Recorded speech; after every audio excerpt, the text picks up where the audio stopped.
नमस्कार। समानता के मूल्यों के लिए प्रतिबद्ध विदुष बैटन फेसबुक पेज में आप सभी का बहुत स्वागत है। मैं कमेंट्स देख रही थी कि कौन हमसे अब तक जुड़े हैं, तो कोई दिख नहीं रहा, लेकिन टेक्निकली दिखाई रहा है कि हम जुड़ चुके हैं, तो आ रहे होंगे सब। कोई कमेंट मैं चाह रही थी कि एक आध कमेंट्स आ जाएं, तो आप लोग के कमेंट्स की उपस्थिति में मैं स्वागत करूं गेस्ट का अपने। शिवी सिंह की नमस्कार आ चुकी है, बाकी भी जुड़े रहे होंगे। ये एक बार लाइव होने के बाद गलती से कट गया है, इसलिए लोग थोड़ा सा कंफ्यूज हैं। ये लाइव हुआ एक बार और कट गया गलती से, तो ठीक है। शिवी जुड़ चुकी हैं।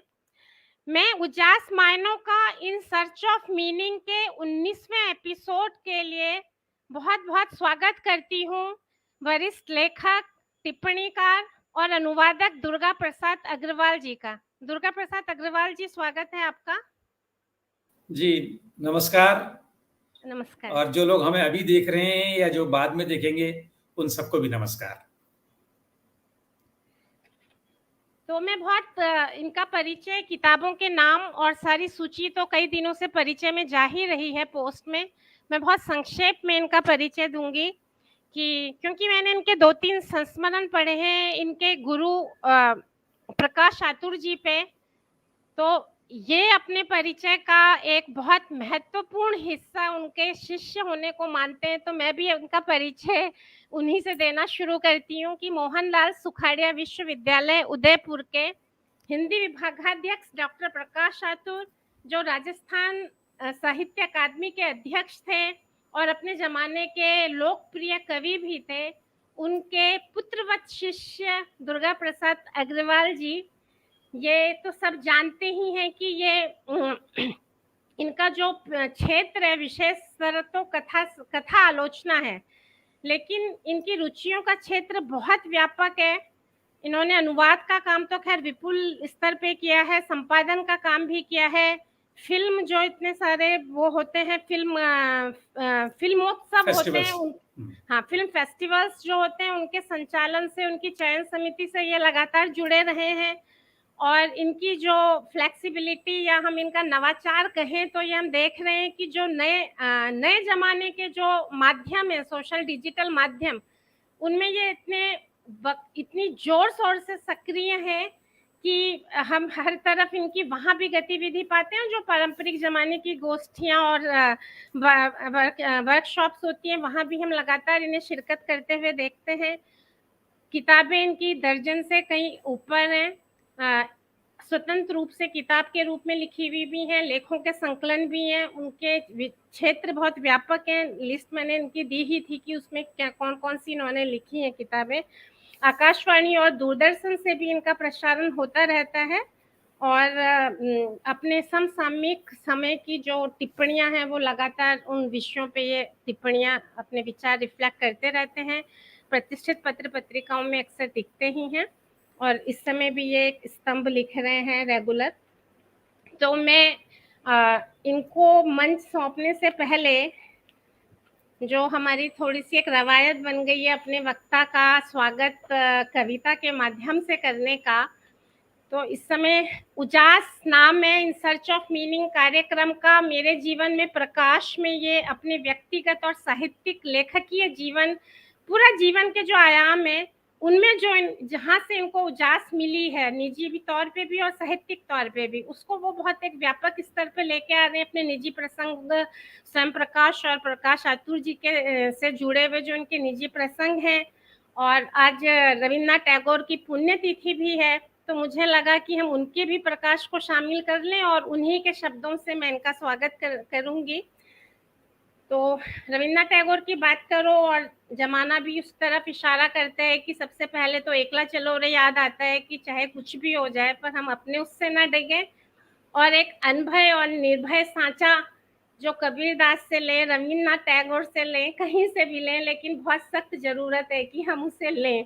तो मुझे लगा कि आज मैं उनकी वो जो फियरलेस होने के लिए निर्भय होने के लिए उनकी जो कविता प्रेरित करती है रवीन्द्रनाथ टैगोर की, उसी कविता से इनका स्वागत करके इनको मंच सौंपूंगी।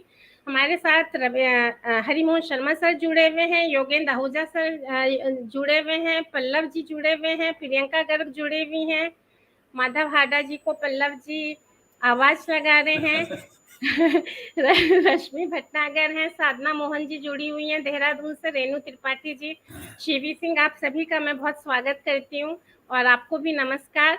और रश्मि जी, मैं एक सेकंड टोकूंगा आपको। ये जो रश्मि भटनागर हैं, श्रीमती स्वयं प्रकाश हैं, ये परिचय देना बड़ा जरूरी है। बहुत जरूरी था। रश्मि भटनागर जी, आपको बहुत नमस्कार। आपको कई वीडियोस में मैंने देखा, अभी एक इतनी अच्छी वीडियो उनकी 18 मिनट की बनी हुई है, तो मैं आप दोनों को खाना खाते हुए देख रही थी। आपका भी बहुत बहुत स्वागत है। मैंने स्वयं प्रकाश जी की कई कहानियां वगैरह तो पढ़ी हुई थी, पर उनकी जो आत्मकथात्मक पुस्तक है वो मैंने नहीं पढ़ी, लेकिन हंस में मैंने कथेतर गद्य पे पल्लव जी का लेख उस पे पढ़ा है, तो उसके बारे में मेरी जो भी जानकारी है वो वहां से मिली पल्लव जी की, तो पल्लव जी को देख के भी मैं खुश हो रही हूँ। कविता है मन जहां डर से परे है, रवीन्द्रनाथ टैगोर की। मन जहां डर से परे है और सिर जहां ऊंचा है, ज्ञान जहां मुक्त है और जहां दुनिया को संकीर्ण घरेलू दीवारों से छोटे छोटे टुकड़ों में बांटा नहीं गया है, जहां शब्द सच की गहराइयों से निकलते हैं, जहां थकी हुई प्रयासरत बाहें त्रुटिहीनता की तलाश में है, जहां करुणा स्पष्ट, जहां कारण की स्पष्ट धाराएं, माफ कीजिए मैं फिर से पढ़ूंगी, जहां शब्द सच की गहराइयों से निकलते हैं, जहां थकी हुई प्रयासरत बाहें त्रुटिहीनता की तलाश में है, जहां कारण की स्पष्ट धारा है जो सुनसान रेतीले मृत आदत के वीराने में अपना रास्ता खो नहीं चुकी है, जहां मन हमेशा व्यापक होते विचार और सक्रियता में तुम्हारे जरिए आगे चलता है और आजादी के स्वर्ग में पहुंच जाता है। ओ पिता परमेश्वर, मेरे देश को जागृत बनाओ। और जागृत होने का है ही फियरलेस होना, और जहाँ की सच जो है, जहाँ शब्द सच की गहराइयों से निकले, और यही हमारे उजास मान्यों को कार्यक्रम को भी ये कविता डिफाइन करती है। तो मैं दुर्गा प्रसाद अग्रवाल जी, आपका बहुत बहुत स्वागत करती हूँ मेरे जीवन में प्रकाशातुर एवं स्वयं प्रकाश, इस विषय पर आप अपना वक्तव्य दें। अगर आपको कोई टिप्पणी ऐसी लगे अपने आप की आपका मन कर रहा है उसको संबोधित करने का, तो आप कीजिएगा, वरना आप उससे बिल्कुल भी डिस्टर्ब ना होएं। आपके वक्तव्य के बाद मैं उनकी सबकी टिप्पणियां आपके पास लेकर आऊंगी। तो मैं स्वागत करती हूँ आपका जी। धन्यवाद रश्मि जी। मुझे इस बात से बहुत खुशी है कि विदूज बैटन ने अपनी इस श्रृंखला उजास मायनों का की 19वीं कड़ी के लिए मुझे आमंत्रित किया। जब आपने मुझे कहा कि इस कार्यक्रम में मुझे अपनी बात कहनी है, तो मेरा ध्यान इसके एक शब्द उजास पर अटका, और उजास का मैंने अपनी तरह से अनुवाद किया प्रकाश। और मैंने ये सोचा कि मेरे जीवन को जिन्होंने आलोकित किया, क्यों ना मैं उन्हें यहाँ स्मरण करूं। और ये एक बड़ा सुखद संयोग बना कि मेरे जीवन को आलोकित करने वाले दो ऐसे बड़े नाम, और दोनों ही नामों में ये शब्द भी अपने आप मौजूद था, प्रकाश। प्रकाश आतुर और स्वयं प्रकाश। मेरे लिए ये बात बहुत ज़्यादा प्रसन्नता की है कि श्रीमती स्वयं प्रकाश, रश्मि भटनागर इस कार्यक्रम में मौजूद हैं। पल्लव, जिन्होंने स्वयं प्रकाश की कथा साहित्य पर शोध कार्य किया और वे लगातार उनके साहित्य को लोगों तक पहुंचाने के लिए प्रयत्नरत हैं। भाई योगेंद्र आहूजा, प्रोफेसर प्रियंका गर्ग और बहुत सारे लोग इस कार्यक्रम में अभी हमारे साथ जुड़े हुए हैं। आपके कार्यक्रम की जो रूपरेखा है और जो मैंने रूपरेखा अपनी बनाई है, उस रूपरेखा के अनुसार आगे बढ़ते हुए मैं थोड़ी-सी निजी जीवन की चर्चा करना चाह रहा हूँ। और ये चर्चा मैं शुरू करूँ, उससे पहले अभी रश्मि रावत जी स्वयं प्रकाश की जिस संस्मरणात्मक पुस्तक का ज़िक्र कर रही थी और जिसका आवरण मैंने अभी दिखाया भी था, धूप में नंगे पाँव, उसमें स्वयं प्रकाश ने एक प्रसंग लिखा है। वैसे तो स्वयं प्रकाश कौन है, ये यहाँ मौजूद लोगों को बताने की ज़रूरत नहीं है। हमारे समय के सबसे ज़्यादा पढ़े जाने वाले, सबसे ज़्यादा सराहे जाने वाले और सबसे ज़्यादा जिनको पाठकों का प्यार मिला, ऐसे कथाकार थे स्वयं प्रकाश। 21 सितंबर क्षमा करें 8 दिसंबर 2019 को वे हमसे बिछुड़ गए, लेकिन उनका लेखन अब भी हमारे साथ है और उनकी बहुत सारी यादें मेरे साथ हैं। स्वयं प्रकाश की ये जो किताब है, वैसे उनकी सारी किताबों में एक बड़ी मज़ेदार बात है कि वो बहुत गंभीर बात, बहुत सरल और हल्के-फुल्के अंदाज में कहे जाते हैं। ये जो किताब है धूप में नंगे पाँव, इसका उपशीर्षक अंकित है यहाँ अंदाज किस्सा-गोई का और जीवंतता कथेतर की। इस किताब में एक प्रसंग आता है। मैं उस प्रसंग से अपनी बात शुरू कर रहा हूँ।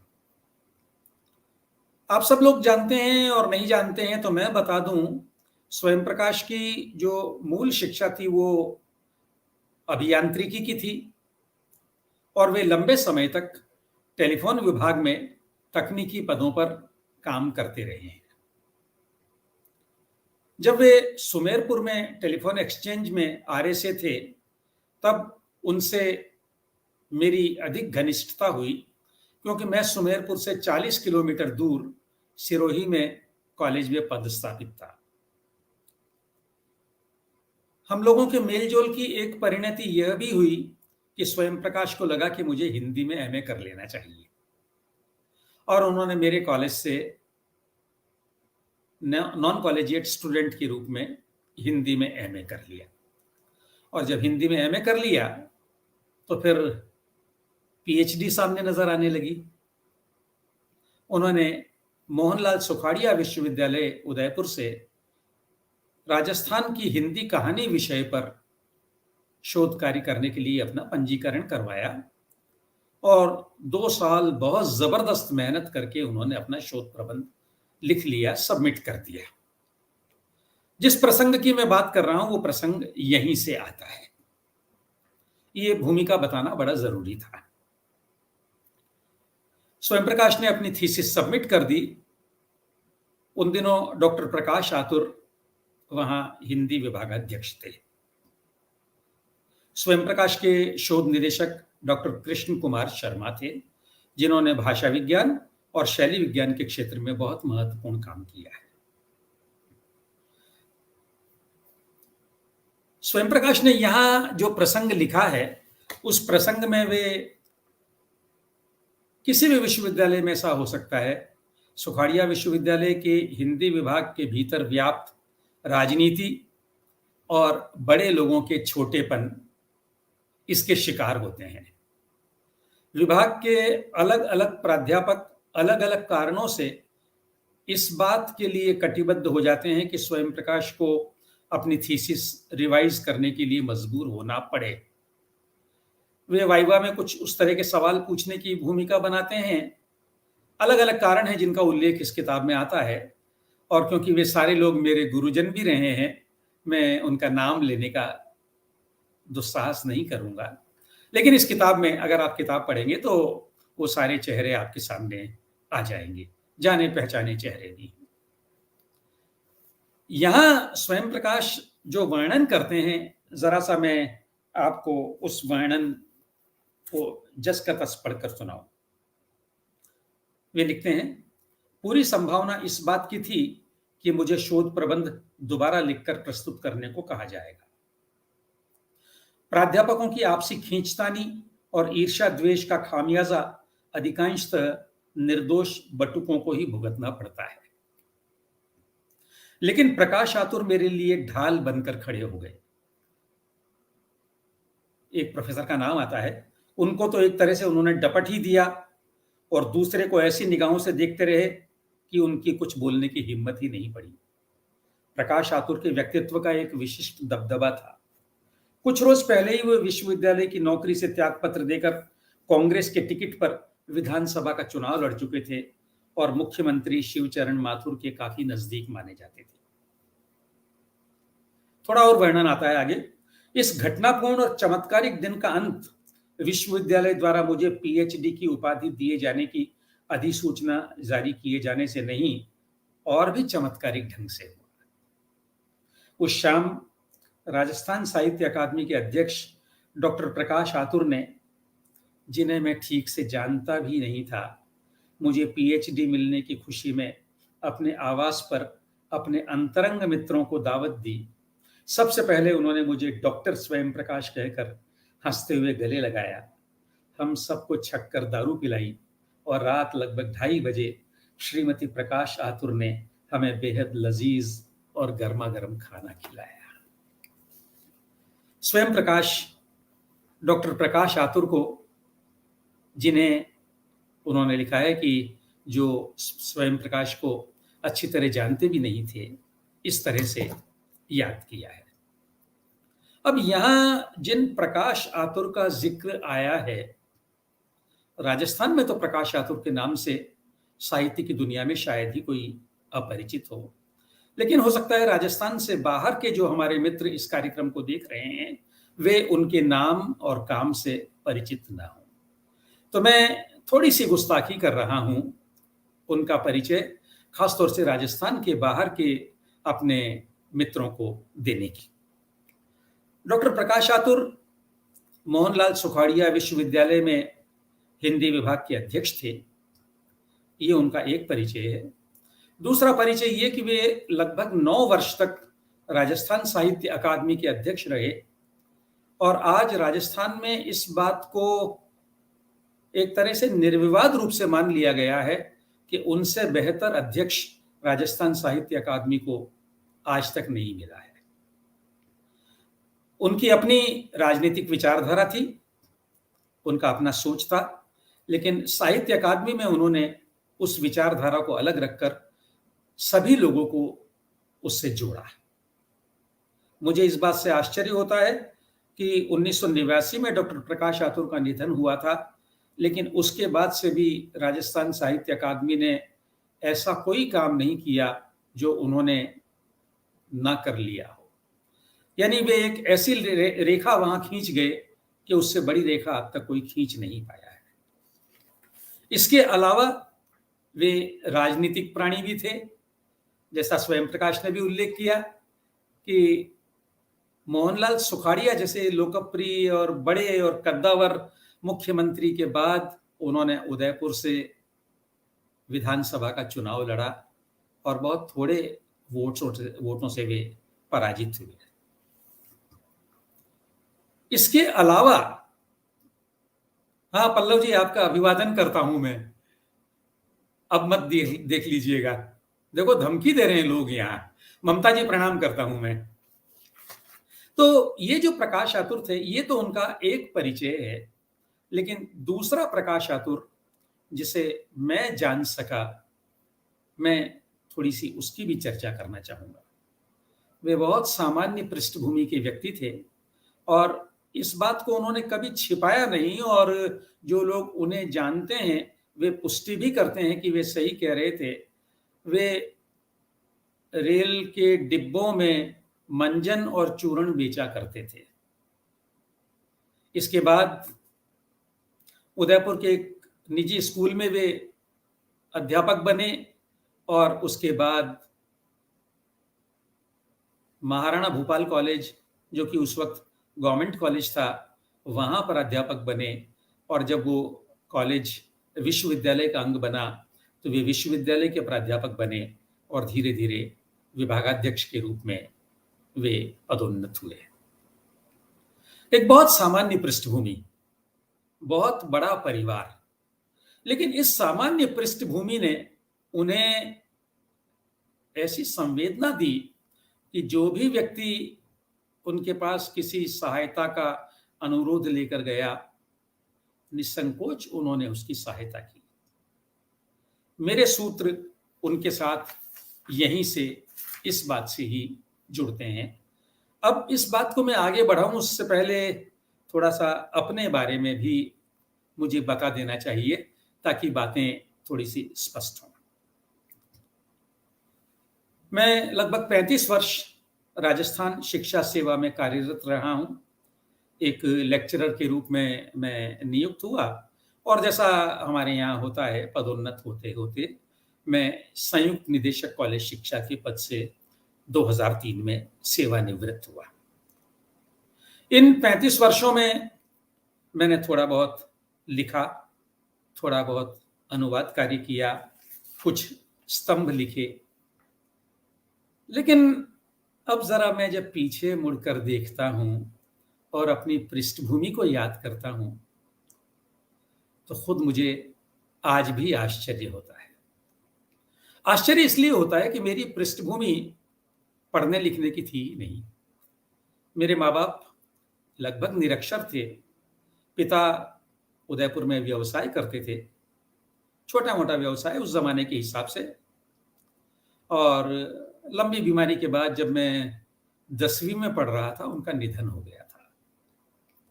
अगर निधन न हुआ होता तो उनका सपना मुझे अपने व्यवसाय को सौंपकर उसी को आगे बढ़वाने का था, लेकिन न जाने क्या हुआ, मेरा मन व्यवसाय में नहीं लग रहा था। ठीक है, 10वीं से लेकर बीए तक जैसे तैसे मैंने पढ़ाई कर ली, और बीए के बाद पढ़ाई छोड़ दी। परिवार की आर्थिक स्थिति ऐसी नहीं थी कि मैं पढ़ाई जारी रखता। मेरी माँ थी, कोई भाई बहन मेरे हैं नहीं। माँ ने जैसे तैसे मुझे बीए तक पढ़ा दिया, और मेरी वो जो पिताजी की दुकान थी, मैं उस दुकान पर बैठने लगा। संयोग से मेरी दुकान उदयपुर में जहां है, वो उदयपुर के राजमहल जाने वाला रास्ता है, और राजमहल में ही उन दिनों राजस्थान साहित्य अकादमी का दफ्तर हुआ करता था। सारे साहित्यकार उस सड़क से गुजरते थे, और वो जमाना 1964-65 का, तब स्कूटर भी चलन में नहीं आए थे। सारे बड़े लोग साइकिलों पर जाया करते थे, और क्योंकि मेरी दुकान के आसपास से राजमहल को जाने वाली सड़क की चढ़ाई शुरू होती थी, तो वहां लोग साइकिल से उतरकर साइकिल हाथ में लेकर जाया करते थे। तो कुछ ऐसा संयोग बना कि एक दिन प्रकाश आतुर, तब वे डॉक्टर नहीं हुए थे, उधर से गुजरे।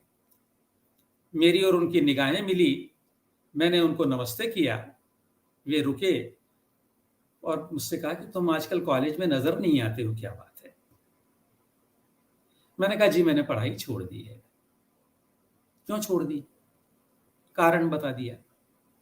मेरी माँ भी वहीं बैठी थी, थोड़ा उन्होंने उस कारण का विस्तार किया, अपनी स्थिति बताई कि मैं अपने बेटे को नहीं पढ़ा सकती। और यहीं से एक चमत्कार होता है। प्रकाश आतुर मेरी माँ से कहते हैं कि इसे आप मुझे दे दीजिए, इसकी पढ़ाई का पूरा जिम्मा मेरा है, आप इसको आगे पढ़ाइए। मैं इस बात को बिना संकोच के कह रहा हूं कि मैं बीए तक बहुत सामान्य विद्यार्थी था। कोई ऐसी बात नहीं थी कि किसी अध्यापक का ध्यान मेरी तरफ जाए, लेकिन बस प्रकाश आतुर की क्लास का, 100 विद्यार्थियों की क्लास का एक विद्यार्थी मैं था। लेकिन एक सहज मानवीय सहानुभूति से वे रुके, और उन्होंने मेरी मां को ये कह दिया। अब यहीं रुककर मैं ये बात कहना चाहता हूं दोस्तों, इस बात को जब मैं आज याद करता हूं तो मैं एक सबक लेता हूं। किसी की सहायता आप करें, इस बात की जरूरत बहुत बार नहीं पड़ती है, लेकिन अगर आप उसके मन में भरोसा पैदा कर दें कि मैं आपकी सहायता करूंगा जब जरूरत पड़ेगी, तो ये बहुत बड़ा काम होता है। यही काम प्रकाश आतुर जी ने उस दिन किया। और मेरी माँ, उनके लिए कॉलेज का एक लेक्चरर बहुत बड़ी चीज होता था। उनको लगा कि कॉलेज के एक लेक्चरर ने अगर मेरे बेटे के लिए कहा है, तो जैसे तैसे मुझे इसे पढ़ाना चाहिए और मैंने एमए हिंदी में प्रवेश ले लिया। उसके बाद धीरे-धीरे प्रकाश आतुर से निकटता बढ़ी मेरी और उस ज़माने में उदयपुर का मोहनलाल सुखाड़िया विश्वविद्यालय का हिंदी विभाग बहुत शानदार था। उसके अध्यक्ष डॉक्टर देवराज उपाध्याय थे। उन जैसा मनोवैज्ञानिक आलोचना का विशेषज्ञ हिंदी में कोई दूसरा नहीं है। डॉक्टर नवल किशोर थे और बहुत सारे लोग थे। मैं बहुत नज़दीक भी हो गया प्रकाश जी के और धीरे-धीरे मैं उनका ऐसा स्नेह पात्र हुआ कि उनके घर से चाहे जब चाहे जितनी किताबें मैं ला सकता था। पूछने की ज़रूरत नहीं थी मुझे। उनके कमरे में जाना और 10-20 किताबें ले आना। आज मैं याद करता हूँ कि एमए करने के बाद मैं उनके घर कोई 700 किताबें एक साथ लौटा कर आया था। अन्य गुरुजन का भी मैं आत्मीय रहा और यहीं स्वयं प्रकाश ने अब जो बात कही है, वो बात और आती है। एमए प्रीवियस में मैंने सर्वाधिक अंक प्राप्त किए, लेकिन जब फाइनल की बारी आई, तो मुझे ये डर लगा कि विश्वविद्यालय के एक बहुत बड़े अधिकारी की भतीजी मेरी प्रतिस्पर्धी थी, मेरे से थोड़ा ही पीछे थी और मुझे लगा कि अगर ज़रा-सा भी पक्षपात हुआ, तो मेरे हाथ से स्वर्ण पदक छिन जाएगा और इसको मिल जाएगा। ये कोई बहुत अकल्पनीय बात नहीं थी। जब मैंने अपने गुरु प्रकाश आतुर जी से इस बात को साझा किया, तो वे उन साथियों के पास खुद चला कर गए, जिनके पास हमारी कॉपियाँ जानी थी। ये बात मुझे बहुत बाद में पता लगी और उनसे कहा कि अगर आपने दुर्गा के प्रति कोई अन्याय किया, तो फिर मुझसे बुरा कोई नहीं होगा। ये नहीं कि आप इसको सर्वाधिक अंक दें, लेकिन इसके प्रति अन्याय नहीं हो। और कम से कम 2 ऐसे लोगों को उन्होंने बिल्कुल धमकाने वाले अंदाज में ये बात कही और उन्होंने अन्याय नहीं किया। मुझे एमए हिंदी में स्वर्ण पदक मिला और इसी बीच मेरी तो कोई पृष्ठभूमि नहीं थी, मुझे कुछ पता ही नहीं था कि क्या होता है, क्या नहीं होता है, कैसे नौकरी मिलती है। मार्च-अप्रैल में उन्होंने मुझे कहा कि ये कॉलेज एजुकेशन की वैकेंसीज़ निकली है, फॉर्म भरो। भर दिया। जुलाई में मैं 7 जुलाई 1967 को कॉलेज व्याख्याता बन गया। मेरे जीवन में जो मेरे जीवन की अंधेरी सड़क थी, अब देखिए ना 10वीं में पिता का निधन हो गया, विधवा माँ, कोई आर्थिक संबल नहीं। अब उस सड़क को आप अंधेरी सड़क नहीं कहेंगे तो क्या कहेंगे?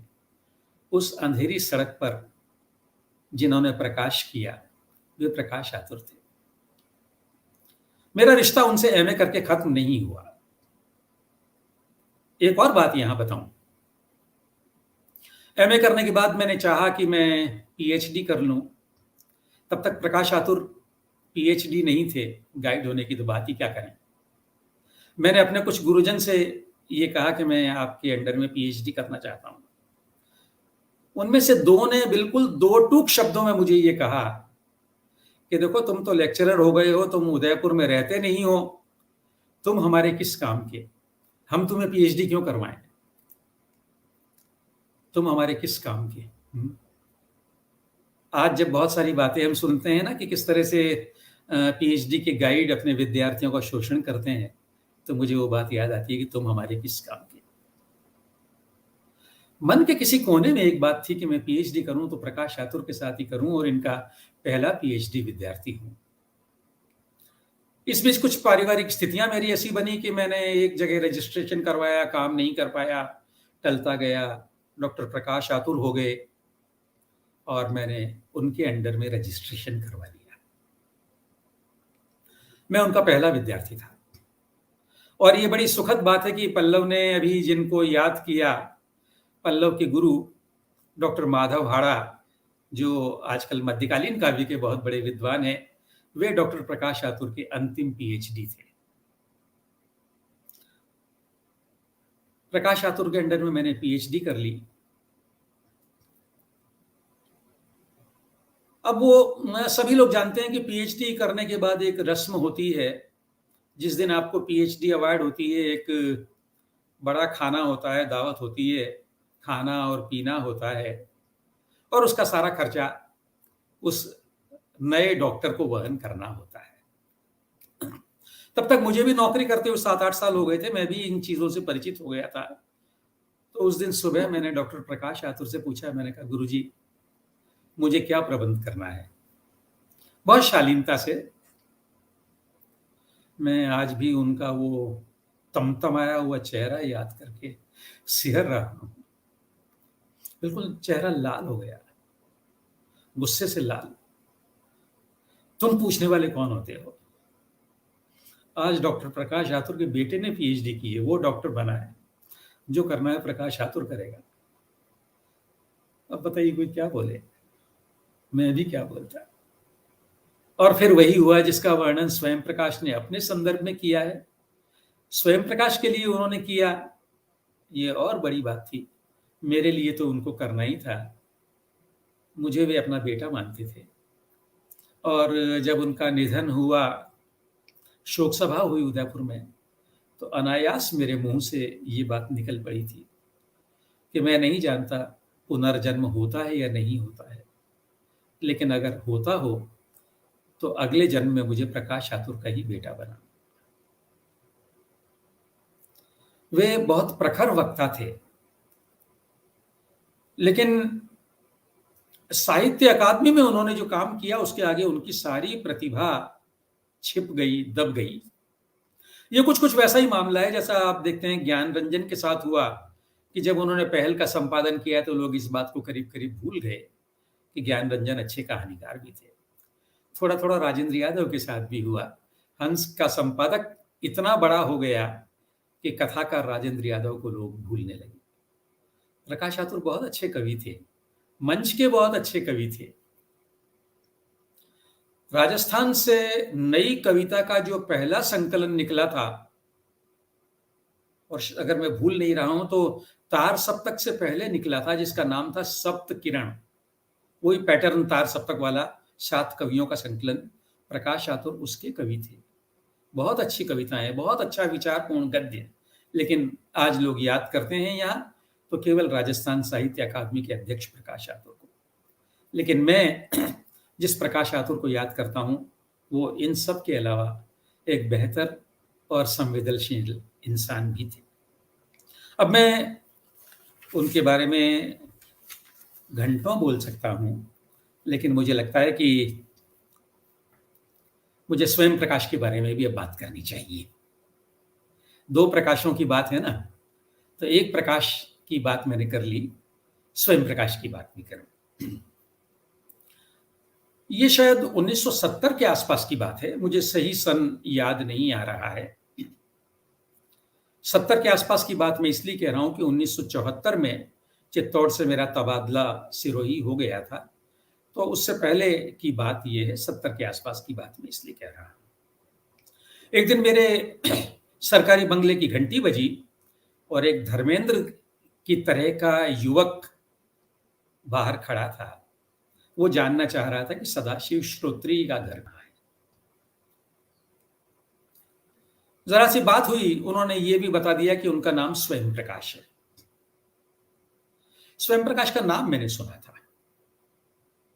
और दोस्तों, 1970 में स्वयं प्रकाश उतने बड़े कथाकार नहीं हुए थे जितने बड़े कथाकार को आज हम लोग जानते हैं। वे एक तरह से उनकी शुरुआती समय था, वे लिखने लगे थे, लेकिन शुरुआत थी और कोई बड़ी उनकी पहचान नहीं थी।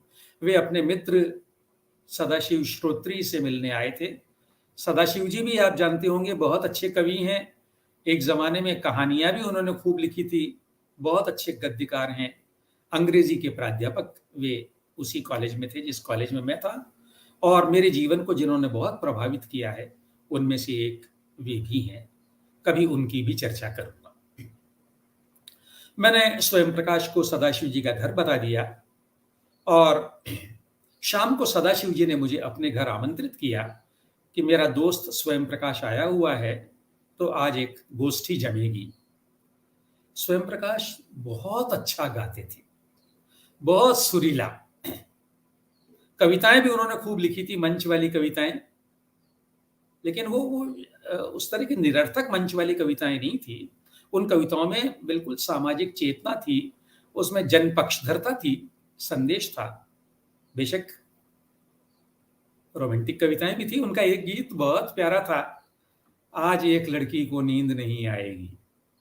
अब एक जवान, एक रश्मि से तब उनका विवाह नहीं हुआ था, ऐसा गीत नहीं लिखेगा तो कौन लिखेगा।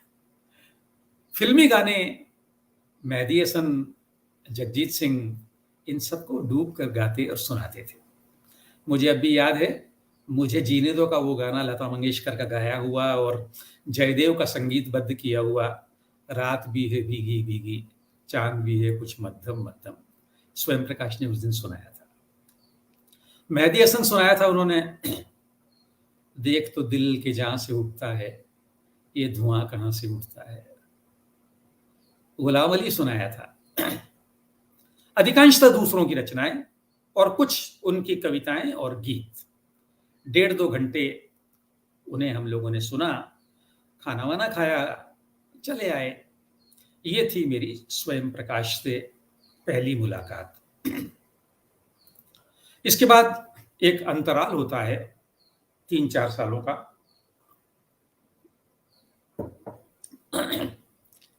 कोई संपर्क हम लोगों का नहीं होता है। मेरा तबादला चित्तौड़ से सिरोही हो जाता है और स्वयं प्रकाश भी न जाने कहां कहां नौकरियां करके सुमेरपुर आ जाते हैं। प्रारंभ में मैंने जिक्र किया, सुमेरपुर सिरोही से केवल 40 किलोमीटर दूर है। मेरा घर बिल्कुल हाईवे पर था, ट्रक गुजरते थे। धीरे धीरे हम लोगों का मेलजोल बढ़ा और होने ये लगा कि महीने में 2 बार मैं अपने घर के बाहर खड़ा हो जाऊं, ट्रक को हाथ दूं, एक ट्रक ना रुके दूसरा रुक जाए और मैं ट्रक में बैठकर सुमेरपुर चला जाऊं और इसी तरह स्वयं प्रकाश का जब मन हो वो आ जाए। और जब स्वयं प्रकाश आए तो मैं उन्हें अपने कॉलेज में ले जाऊं, अपने विद्यार्थियों से मिलवाऊं। याद कीजिए, तब स्वयं प्रकाश एमए भी नहीं थे, लेकिन तब धीरे धीरे एक कथाकार के रूप में उनकी पहचान बनने लगी थी। और उस वक्त मेरा जो सिरोही कॉलेज का हिंदी विभाग था वो बहुत ही शानदार हिंदी विभाग था। धीरे धीरे हमारे जो विद्यार्थी लोग हैं वो भी स्वयं प्रकाश से इतना घुल मिल गए कि अगर 1 महीना बीत जाता तो वो मुझे कहते, सर स्वयं प्रकाश जी नहीं आए, उनको बुलवाइए ना। स्वयं प्रकाश में ये बड़ी खासियत थी कि वो जिनसे मिलते उन जैसे हो जाते। अगर कॉलेज के मेरे विद्यार्थियों से मिलते तो इनको लगता कि ये तो हमारे ही दोस्त हैं। उनको गाने सुनाते, उनको लतीफ़े सुनाते, उनसे गपशप करते, बच्चे बहुत खुश रहते। और जब मेरे ही यहाँ आते और तो आते ही कहाँ, तो मेरे घर की छत पर एक गोष्ठी ज़रूर जमती। हमारे यार दोस्त मिलते, 2-3-4 घंटे उनसे गाने वाने सुनते, कविताएं सुनते। धीरे धीरे उनसे मुलाकातें बढ़ती गई और मुलाकातें बढ़ते बढ़ते उन्होंने हिंदी में एमए भी कर लिया, पीएचडी भी कर ली। इन सब बातों का उन्होंने उल्लेख धूप में नंगे पांव में किया है। थोड़ा बहुत सहयोग मेरा रहा, इस बात को मैं संकोच के साथ स्वीकार करता हूं। लेकिन जो बड़ी बात हुई वो बड़ी बात यह हुई कि स्वयं प्रकाश से मेल जोल ने मेरी साहित्यिक दृष्टि का निर्माण किया। तब स्वयं प्रकाश रमेश उपाध्याय के बहुत नजदीक थे। जनवादी और प्रगतिशील लेखकों से वे बहुत जुड़े हुए थे। काशीनाथ सिंह उनके प्रिय कथाकार थे, ज्ञान रंजन उनके प्रिय कथाकार थे। इन सब लोगों से उनका जीवंत संवाद था। तो वे वैचारिक रूप से बड़े समृद्ध थे। भले ही वे हिंदी में एमए नहीं थे, लेकिन मुझे इस बात को स्वीकार करने में कोई संकोच नहीं है कि वे मुझ जैसे लोगों से कई गुना ज्यादा जानते थे और उनसे मैं सीख रहा था।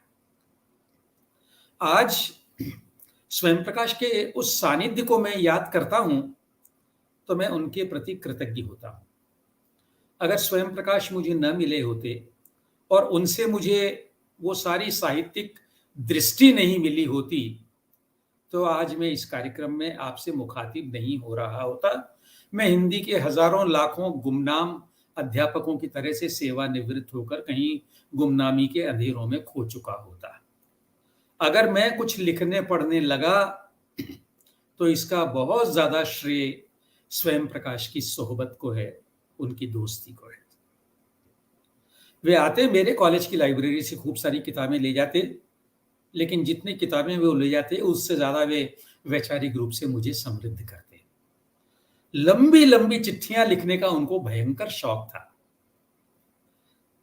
मेरे जीवन में जो सरकारी नौकरी में बहुत सारे तबादले हुए हैं, उन तबादलों का सबसे बड़ा नुकसान यही हुआ है कि मेरा वो खज़ाना सब खुर्द-बुर्द हो गया।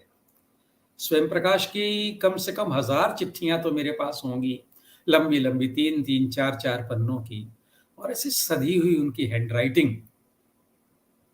और वे उन चिट्ठियों में मुझे प्रबुद्ध करते, मुझे कोंचते, मुझे टोकते, मुझे डाँटते। उम्र में मुझसे उनकी जन्म तिथि मैं देखूँ, हाँ, उम्र में मुझसे 2 साल छोटे थे, लेकिन डाँटने का अधिकार उनको पूरा था। मुझे डाँटते। वे लंबी-लंबी चिट्ठियाँ लिखते, मैं लंबी-लंबी चिट्ठियाँ नहीं लिखता। एक बार उन्होंने लिखा कि ये संक्षिप्तीकरण आपकी आदत है या कुटेव है? इस तरह के बदमाशी भरे शब्दों का प्रयोग करने का उनको बड़ा शौक था। कुटेव है।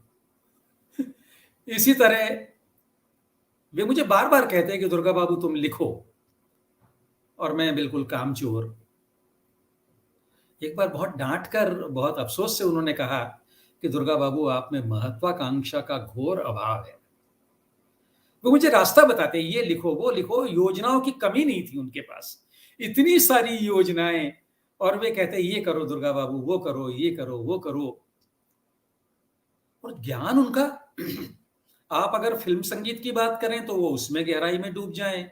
अगर आप विश्व राजनीति की बात करें, आर्थिक व्यवस्था की बात करें, राजनीतिक विचारधारा की बात करें, फ़िल्मों की बात करें, जिस गली में आप निकल जाएँ, उस गली में वे हाथ पकड़कर आपको बहुत दूर तक ले जाने की सामर्थ्य रखते थे। और इसीलिए तो मैं उन्हें याद करता हूँ कि उनकी सोहबत में मैंने न जाने कितना सीखा है। अगर आज संगीत के प्रति मेरे मन में कोई प्रेम है, और मेरे घर में गुलाम अली और मेहदी हसन और जगजीत सिंह और चंदन दास और सुदीप बनर्जी बजते हैं, तो इसका सारा श्रेय स्वयं प्रकाश को है। अगर वो नहीं मिले होते, तो मैं लता मंगेशकर, किशोर कुमार से आगे नहीं बढ़ता। ये कम नहीं है, इनमें भी कला है, लेकिन मुझे लगता है कि शायद बेहतर की तरफ ले जाने की सामर्थ्य स्वयं प्रकाश में बहुत थी। सिरोही से सुमेरपुर जाना-आना, ये तो हमारे लिए ऐसा था जैसे आप किसी शहर के एक मोहल्ले से दूसरे मोहल्ले में जाएँ। चले जाते थे। मुझे बड़ा अच्छा लग रहा है कि ममता कालिया जी आशीर्वाद दे रही हैं। ममता जी, मैं प्रणाम करता हूँ। तो और इधर प्रियंका गर्ग ने एक प्रसंग याद दिलाया है। स्वयं प्रकाश बहुत ही मस्खरे किस्म के प्राणी थे। मैं थोड़ा-सा बात बदलते हुए उस प्रसंग को सुनाई दूँ। हुआ ये कि मेरा जो घर था वहाँ एकदम सड़क के किनारे, तो एक दिन स्वयं प्रकाश कहीं से आए रात को 3-4 बजे। घर पर हम लोग फाटक पर ताला लगा देते थे, लेकिन छोटी-सी बाउंड्री थी। वो बाउंड्री कूद कर वे अंदर आए, घंटी बजाई। अब ज़रा रात को 3 बजे घंटी बजे तो आप घबरा जाते हैं, डर भी लगता है। मैंने हिम्मत करके पूछा, कौन? स्वयं प्रकाश वहाँ अपने फौजी किस्म के जूतों के साथ खटखट करते हुए बाउंड्री में घूम रहे हैं और कह रहे हैं, मैं चोर। अब मैं चोर सुनकर तो हमारे तो हाथ पांव ठंडे हो गए, मेरे और पत्नी के दोनों के, कि चोर आ गया।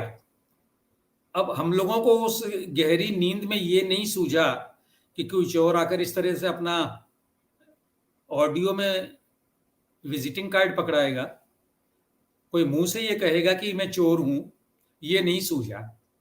हमने फिर पूछा, कौन? मैं चोर। तीसरी बार पूछा तो शायद तब तक हमारी भी नींद थोड़ी सी हिल चुकी होगी।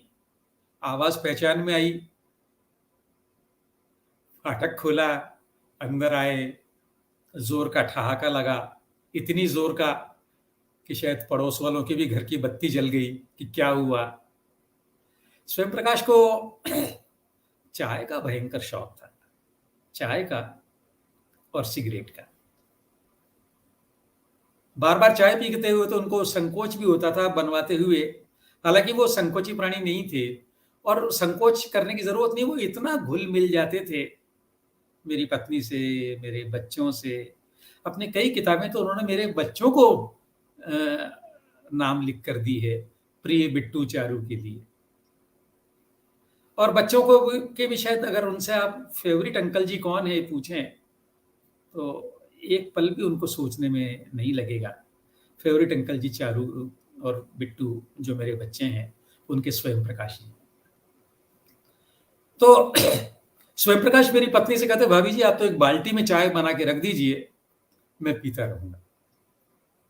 एक और बात, खाने-वाने को लेकर उनके नखरे नहीं थे, बल्कि खाने की वो जिस तरह से उन्मुक्तता से सराहना करते थे,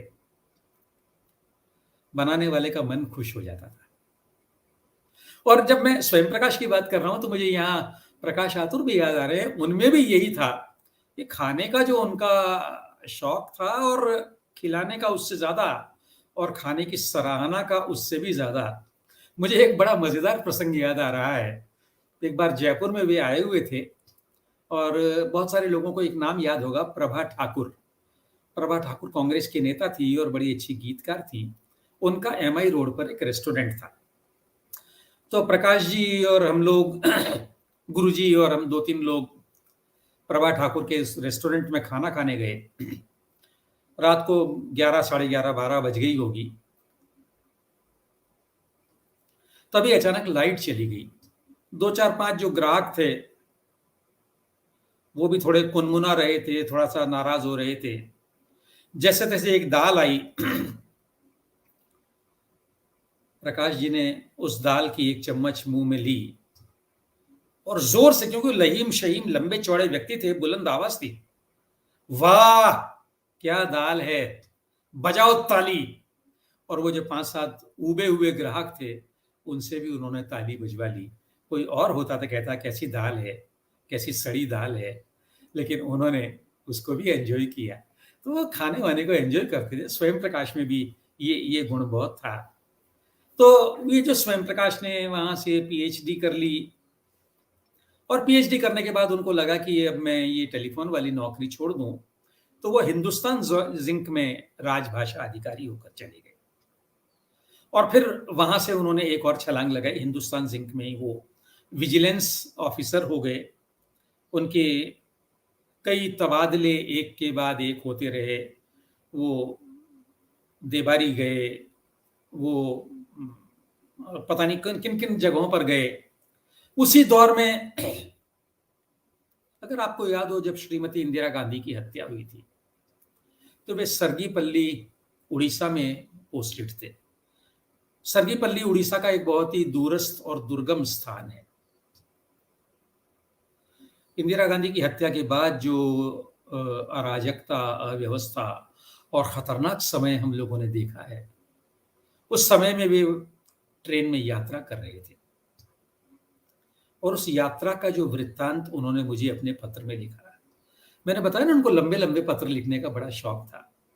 कोई 4 पेज का पत्र होगा वो। उस यात्रा का पूरा वर्णन उन्होंने लिखा। एकदम जैसे आपका कलेजा बैठ जाए। और बाद में वही वर्णन उनकी एक कहानी के रूप में आया, क्या तुमने कोई सरदार भिखारी देखा है? वो स्वयं प्रकाश की अमर कहानियों में से है। स्वयं प्रकाश अपने जीवन में से कहानियाँ लेते थे। अभी पल्लव जी ने एक कहानी की याद दिलाई, सम्मान कहानी है स्वयं प्रकाश की। अब सम्मान कहानी, मैं क्योंकि इस बात का गवाह हूँ, बल्कि इस घटना का एक पात्र भी हूँ। सम्मान कहानी में एक लेखक का निधन हो जाता है। घर वाले उनके अंतिम संस्कार की तैयारियां कर रहे हैं। अचानक चहल-पहल बढ़ जाती है। शहर के अनजाने लोग भी वहां घर पहुंचने लगते हैं। पता लगता है कि राज्य के मुख्यमंत्री इनके अंतिम संस्कार में भाग लेने के लिए आ रहे हैं।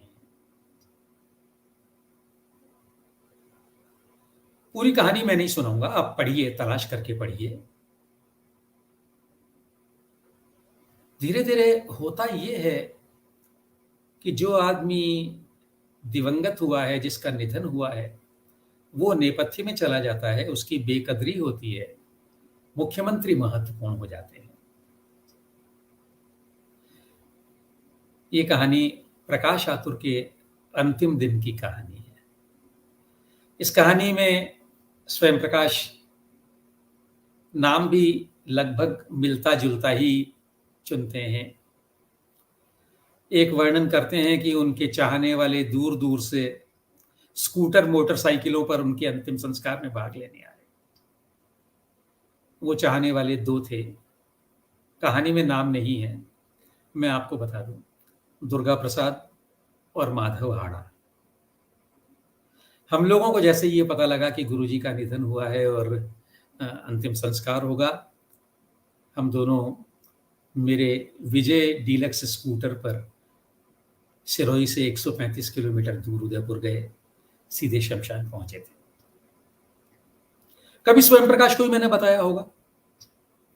अब स्वयं प्रकाश जो सूचनाएं, असल में जासूस थे, आपको लगता ही नहीं था कि ये कुछ नोट कर रहे हैं, लेकिन नोट कर लेते थे। उनकी बहुत सारी कहानियों में, बहुत सारे उपन्यासों में हमारे बहुत सारे मित्र पात्रों के रूप में आते हैं।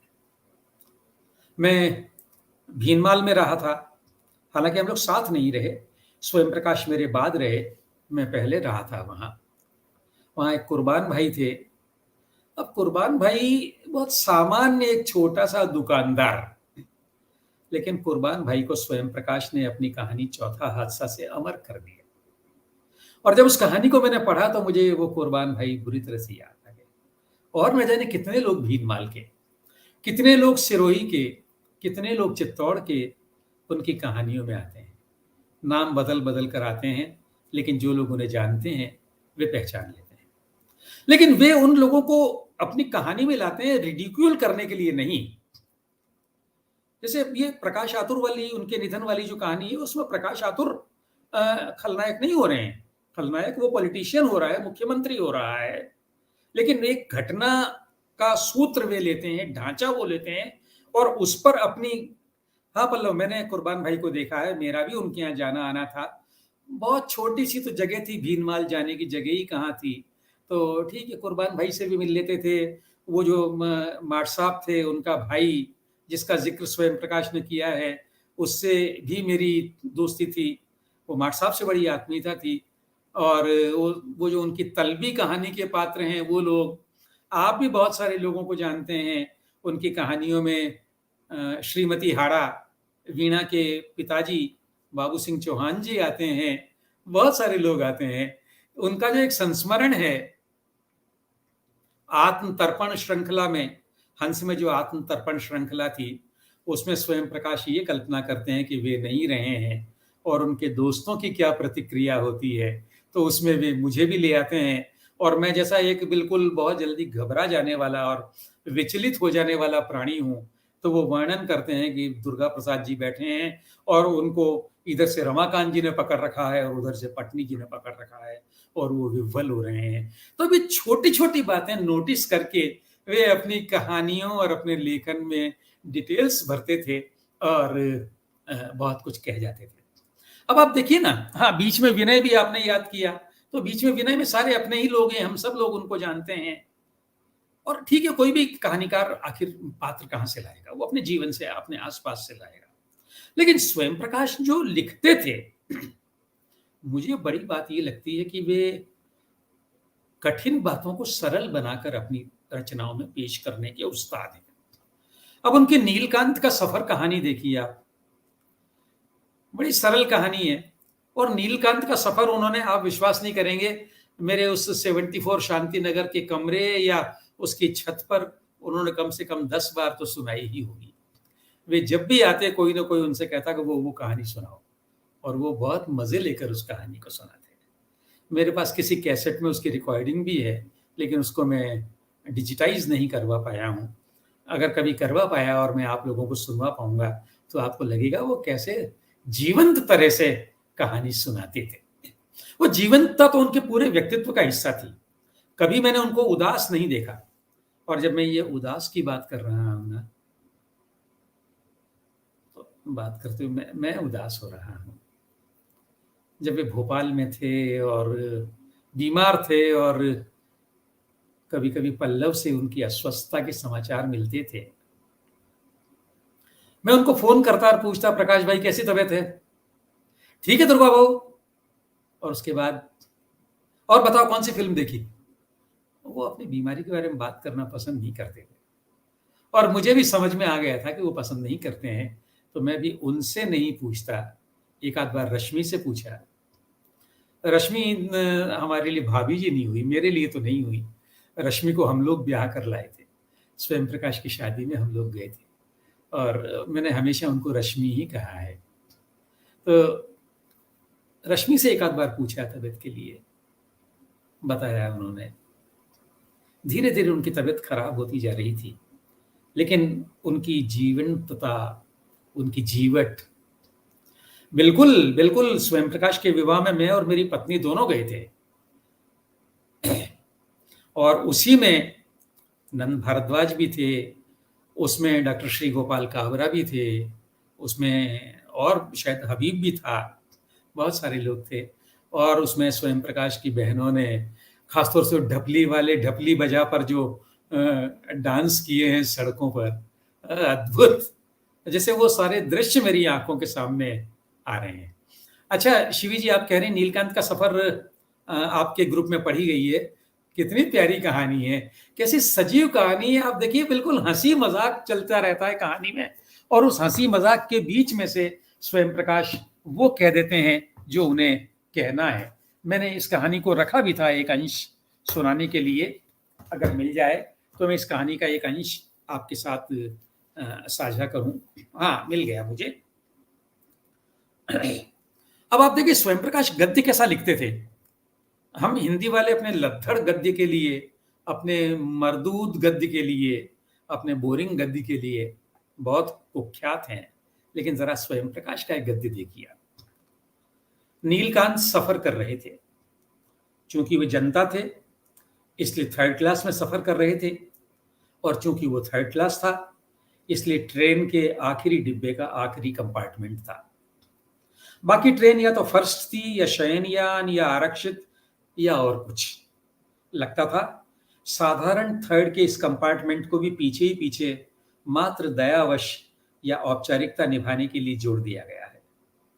जब ट्रेन कहीं रुकती तो प्लेटफॉर्म पर बीचों बीच फर्स्ट के डिब्बे होते, जहाँ से चाय पानी, पान सिगरेट, फल फ्रूट, पूछताछ, स्टेशन मास्टर सब सामने ही होता।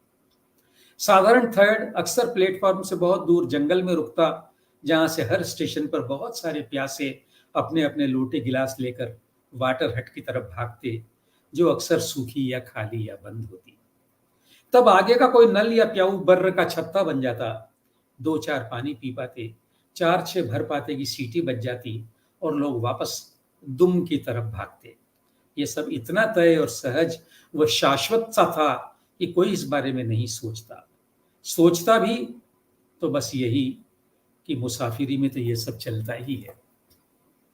अब देखिए यहाँ कैसे स्वयं प्रकाश ये मजेदार वर्णन करते करते हमारी जड़ता को भी सामने ले आते हैं कि हम अपनी समस्याओं और उनके कारणों के बारे में सोचते ही नहीं है। इतनी प्यारी कहानी, इतनी सरल कहानी है कि आप लंबे चौड़े लेख लिखकर जो उपदेश देते हैं, वो ये कहानी मजे-मजे में आपको दे देती है।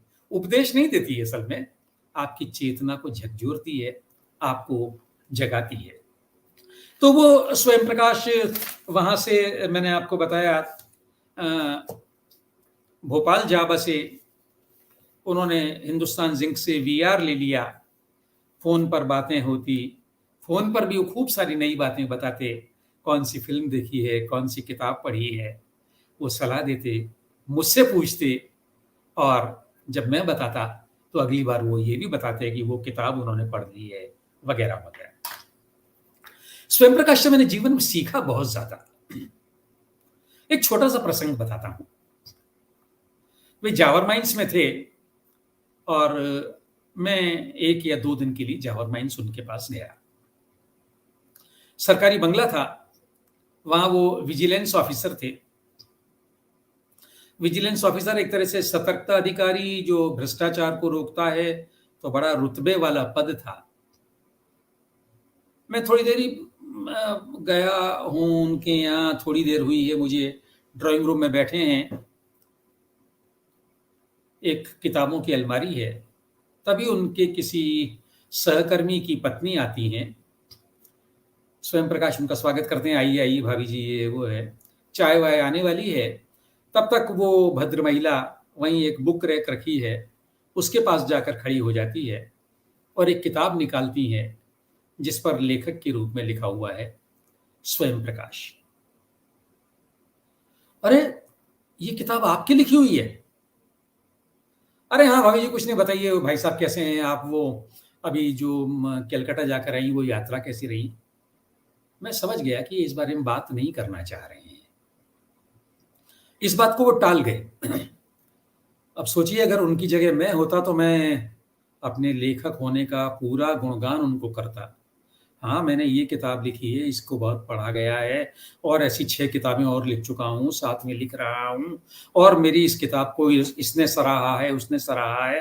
अपना गुणगान करता है और स्वयं प्रकाश हैं कि कह रहे हैं कि इसको छोड़िए, आप तो और बात कीजिए। खैर, वो भद्र महिला चली गई। मैंने उनसे पूछा, तो उन्होंने कहा कि दुर्गा बाबू, अपनी नौकरी और अपने लेखन, इन दोनों चीज़ों को हमेशा अलग रखना चाहिए। यहाँ कोई नहीं जानता है कि मैं स्वयं प्रकाश हूँ, यहाँ मैं भटनागर साहब हूँ, एसपी भटनागर। ये मेरे लिए एक बहुत बड़ा सबक था और इस सबक को मैंने अपने जीवन में पालन करने का प्रयास भी किया। आप जब नौकरी कर रहे हैं तो आप भूल जाइए आप लेखक हैं। शाम को 5 बजे जब आपकी नौकरी खत्म हो गई तो आप भूल जाइए कि आप अफसर थे।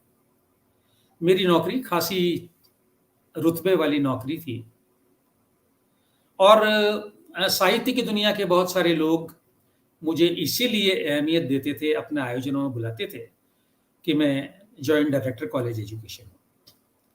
परिचय भी वो यही देते कि ये हमारे जॉइंट डायरेक्टर साहब हैं। मैं हर बार उनको कहता कि आप ये परिचय मत दीजिए और अगर आपने इसलिए बुलाया तो मेहरबानी करके आप मुझे आगे से न बुलाएं।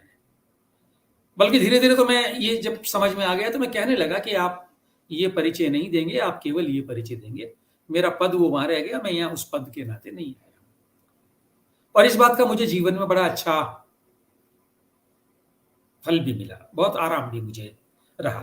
तो जैसे ये एक उदाहरण था कि वो मैंने उनसे सीखा। ऐसी बहुत सारी चीज़ें उनसे मैंने सीखी।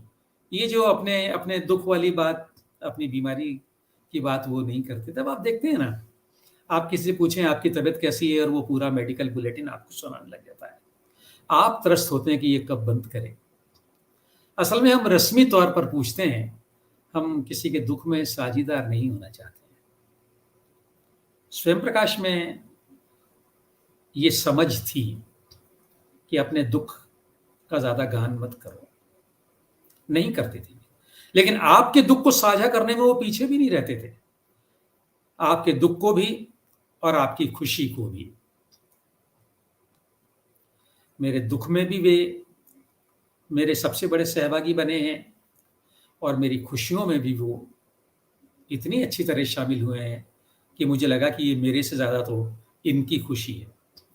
मैंने अपनी बेटी की शादी जालोर जैसे छोटे कस्बे में जाकर की। स्वयं प्रकाश वहाँ आए और उन्होंने वहाँ जो डांस किया है, लेडीज संगीत जैसा तो नहीं था लेकिन एक इम्प्रॉम्प्टू महफिल जम गई थी। वहाँ जो उन्होंने डांस किया है, मैं तो कहता हूँ कि वो सरोज खान अगर देख ले तो सरोज खान अभी मान जाए कि डांस तो इससे कहते हैं। मेरे पास उसकी रिकॉर्डिंग है।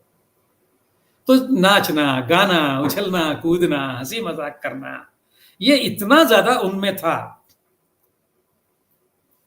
तो जब मैं बिल्कुल पल्लव सही कह रहे हैं कि उनको लोग एसपी भटनागर के नाम से ही जानते थे और वो थोड़ा बहुत उनमें ये बड़ा एक भाव था कि मैं जहाँ भी रह रहा हूँ वहाँ के लिए कुछ करूँ।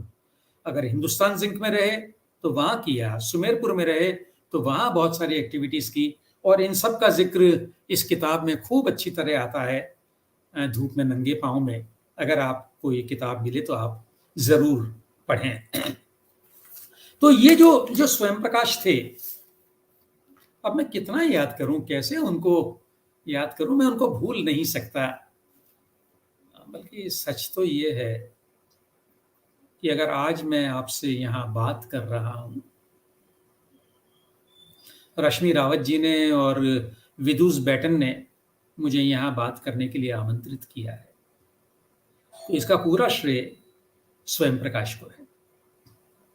मैंने कहा ना कि अगर स्वयं प्रकाश मेरे जीवन में न आए होते, उन्होंने, प्रकाश भाई मैं उनको कहता था, प्रकाश भाई ने मेरे जीवन को प्रकाशित या आलोकित न किया होता तो मैं हिंदी के किसी अनाम अध्यापक के रूप में रिटायर होकर कहीं गायब हो चुका होता। उन्होंने मुझे पढ़ने के लिए प्रेरित किया, उन्होंने मेरे चश्मे पर जमी धूल को साफ किया, मुझे चीज़ों को देखने का परिप्रेक्ष्य दिया, चीज़ों को देखने की समझ दी। और अगर आज हिंदी साहित्य की इस बहुत बड़ी दुनिया में अगर 150 लोग भी मेरा नाम जानते हैं तो इसमें मेरा कुछ नहीं है, जो कुछ है वो स्वयं प्रकाश का है। मुझे विदुष बैटन ने आपसे बात करने का मौका दिया, और इस मौके के बहाने मैं मेरे जीवन को आलोकित करने वाले इन दो प्रकाशों को स्मरण कर पाया। मैं विदुष बैटन का, रश्मि जी का बहुत बहुत आभारी हूँ। स्वयं प्रकाश की कविता शिवी जी सुनाना बहुत मुश्किल है, क्योंकि वो इतना बढ़िया गाते थे, गीत थे उनकी, वो नई कविता वगैरह उन्होंने शायद नहीं लिखी, इतने प्यारे गीत वो लिखते थे, इतनी अच्छी चीजें वो गाते थे। अब मैं उनको कैसे सुनाऊं, उनको सुनाना तो मेरे वश की बात नहीं है, लेकिन मेरे जहन में इस वक्त भी वो सारी कविताएं गूंज रही है। और मैंने आपसे कहा वो जो आज एक लड़की को नींद नहीं आएगी, ये सब प्यारा रोमांटिक गाना है वो। और वो तुझे घी शक्कर दूंगा जमू रे, और न जाने हम बंजारे, इतने सारे गीत मेरे पास, 2 पूरी कैसेट्स उनकी रिकॉर्डिंग की भरी हुई है। कभी उसको अगर मैं डिजिटाइज कर पाया तो जरूर सुनाऊंगा। रश्मि जी आ गई हैं। रश्मि जी, आपको बहुत बहुत धन्यवाद कि आपने मुझे मौका दिया। अब मुझे नहीं पता कि मैंने आपकी अपेक्षाओं पर मैं कितना खरा उतर पाया हूँ, लेकिन मैं तो कृतज्ञ हूँ कि मैं आपके इस निमंत्रण के बहाने इन 2 बड़े लोगों को याद कर पाया। बहुत बहुत धन्यवाद।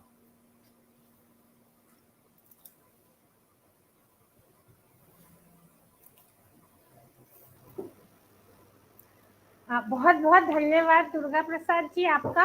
अपेक्षाओं का तो अपेक्षाओं की बात तो ये है कि दरअसल अपेक्षाएं तो आज पैदा हुई हो गई हैं, पूरी तो होने के लिए भी कई दिन और लगेंगे, बार बार आना पड़ेगा।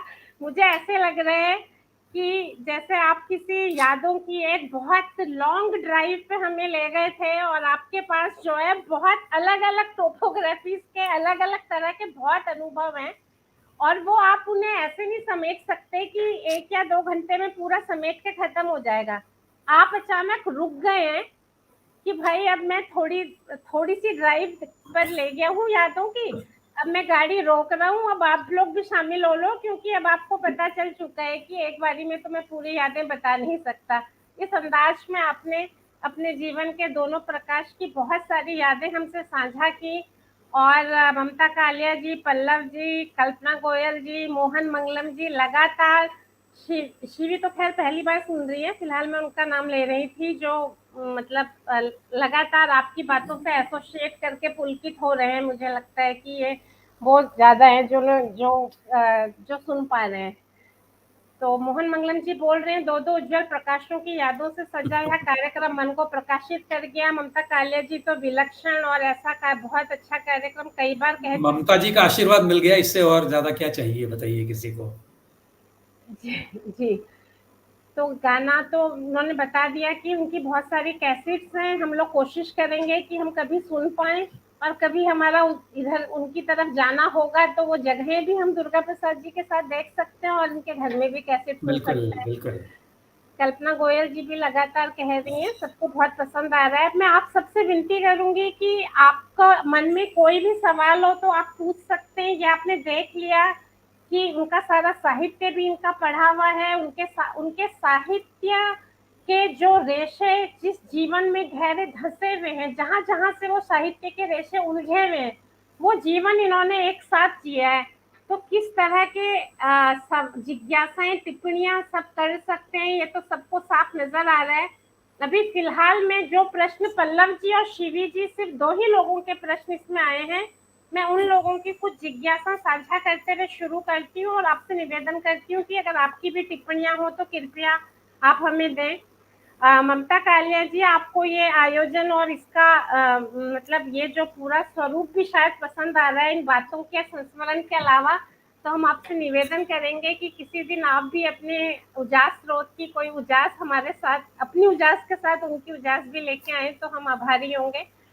तो मैं यहीं से शुरू कर देती हूँ कि एक तो शिवी ने पूछा है कि आप इनके जो साहित्य में, हम भी कई दिनों से विदुष बैटन का जो blue bird group reading group है, जब से आपने तय किया कि आप स्वयं प्रकाश पे बोलेंगे, हम सुबह शाम उनकी रीडिंग कर रहे हैं, उनकी कहानियां। तो वो पूछ रही हैं कि जब भी उनकी कहानियां पढ़ो तो उसमें ट्रेन का बहुत जिक्र आता है और पल्लव जी भी लिख रहे हैं कि ट्रेन के सहारे वो सारा हिंदुस्तान दिखा देते हैं। तो वो पूछ रही हैं कि क्या आपने उनके साथ यात्राएं भी की हैं, ट्रेन यात्राएं, उन यात्राओं के कुछ अनुभव आपके हैं? मैंने तो कोई यात्रा स्वयं प्रकाश के साथ नहीं की। असल में हम लोग, हमारा जो ज़्यादा समय जहाँ साथ बीता, वहाँ ट्रेन ही नहीं थी। मैं जिस सिरोही में रहता था वहाँ कोई रेलवे स्टेशन नहीं था, और सुमेरपुर के पास ज़रूर था, लेकिन साथ यात्रा करने का कोई मौका नहीं मिला। पल्लव ने शायद की हो, पल्लव बताएं। पल्लव जी, अगर आपको मैं लिंक भेज सकती हूँ आपके मैसेज में, अगर आप 5 मिनट के लिए चाय वाला किस्सा दोहराना चाहें और कुछ यात्राओं के दृश्य बताना चाहें तो मैं आपको लिंक आपके व्हाट्सएप ग्रुप में भेज दूंगी। आप यहाँ संकेत दे दें कि आप जुड़ना चाहेंगे 2-4 मिनट के लिए। तो एक ये पूछ रहे थे पल्लव जी कि अगर ये तबादला उन्हें चित्तौड़ लेकर ना आता तो उनके जीवन में ये उजाला कैसे आता? तो एक नहीं तो नहीं, आप ये बताएं। पूछ नहीं रहे, ये तो पल्लव कह रहे हैं कि तबादले पर वो चित्तौड़ आए तो जी, पल्लव के जीवन में भी एक उजास लेकर आए। पल्लव की टिप्पणी ये है। अच्छा, वो ये कह रहे हैं कि उनके जी, जीवन में भी जो उजास है। पल्लव चित्तौड़ में रहते थे और स्वयं प्रकाश चित्तौड़ के पास में चंदेरिया में हिंदुस्तान जिंक का एक एस्टेब्लिशमेंट था, वहाँ वे नियुक्त थे। तो तब पल्लव का उनसे निकट संपर्क हुआ, जी, और अच्छा, वो ये तब कह रहे मुझे भी हैं। स्वयं प्रकाश के यहाँ चित्तौड़ जाने का और उनका आतिथ्य लेने का मौका मिला था।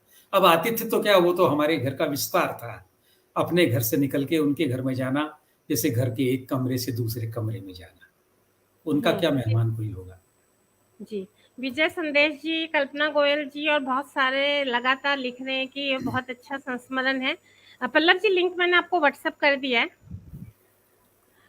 इसके कुर्बान भाई को आपने देखा है, जो उनके सवाल थे, आप उनकी शादी में गए हैं, यानी ये सारे सवाल आप, ज्यादातर सवाल आप पल्लव जी के बता ही चुके हैं। सोहन जी, लाल जी। जी ने कहा था कि स्वयं प्रकाश जी, संग साथ को आपसे सुनकर हम विह्वल हैं, हृदय स्मृतियां हमेशा साथ रहेंगी, किस्सा गोई आपकी बहुत खूबसूरत है। ममता कालिया जी ने लिखा था कि आपने समा बांध लिया, बरसों बाद कोई ऐसा कार्यक्रम हो रहा है। और चोर वाला अरे! किस्सा प्रियंका गर्ग जी के निवेदन पे सुना ही चुके थे। विजय संदेश जी, बढ़िया संस्करण, प्रेरित व्यक्तित्व। तो आपने ये भी आप बता चुके हैं कि स्वयं प्रकाश जी की कहानी सम्मान के नायक आशिक सम्मान। साहब है, तो वो सारा आप बता ही हाँ। चुके हैं। तब जी, तक आप जी, जी। हाँ, योगेंद्र आहूजा ने भी तारीफ ही की है, मुझे लगा प्रश्न पूछा है कि दुर्गा जी के हुँ। साथ उनके दोनों आत्मियों से जुड़ी प्रेरक और रोचक यादों में जाना बहुत अच्छा लगा, एक स्मरणीय कार्यक्रम। धन्यवाद योगेंद्र आहूजा जी। योगेंद्र जी, बहुत-बहुत धन्यवाद। हम लोग संगमन उदयपुर में साथ थे, उसके बाद आज आपसे ये संवाद हो पा रहा है। तो जब तक पल्लव जी भी जुड़ के शायद आपसे कुछ प्रश्न भी करें और एक आध यादें अपनी शेयर करें, तब तक मैं आप लोग के प्रश्न और टिप्पणियों का इंतजार करते हुए कुछ अपना ही पूछती हूँ। जी। एक तो आप वो 3 लोगों को अपना आदर्श बताते हैं ना, एक तो मार्क ट्वेन को, एक चेखव को, और तीसरा हम्म, वो पंजाबी के हैं ना, नाम याद आएगा। हाँ हाँ, राजेंद्र सिंह बेदी। राजेंद्र सिंह राजेंद्र बेदी। सिंह। हाँ जी, हाँ। इन तीनों को अपना बताते हैं। एक तो इसके बारे में आप कुछ कहना चाहें तो उन्होंने लिखा है ना कई बार कि मैं उनके नहीं, जैसा ये लिखने स्वयं का प्रकाश कोशिश। बार बार कहते थे कि ये 3 उनके कथा गुरु हैं, जी मार्क ट्वेन, जी। अ, राजेंद्र सिंह बेदी और तीसरा नाम चेखव। चेखव।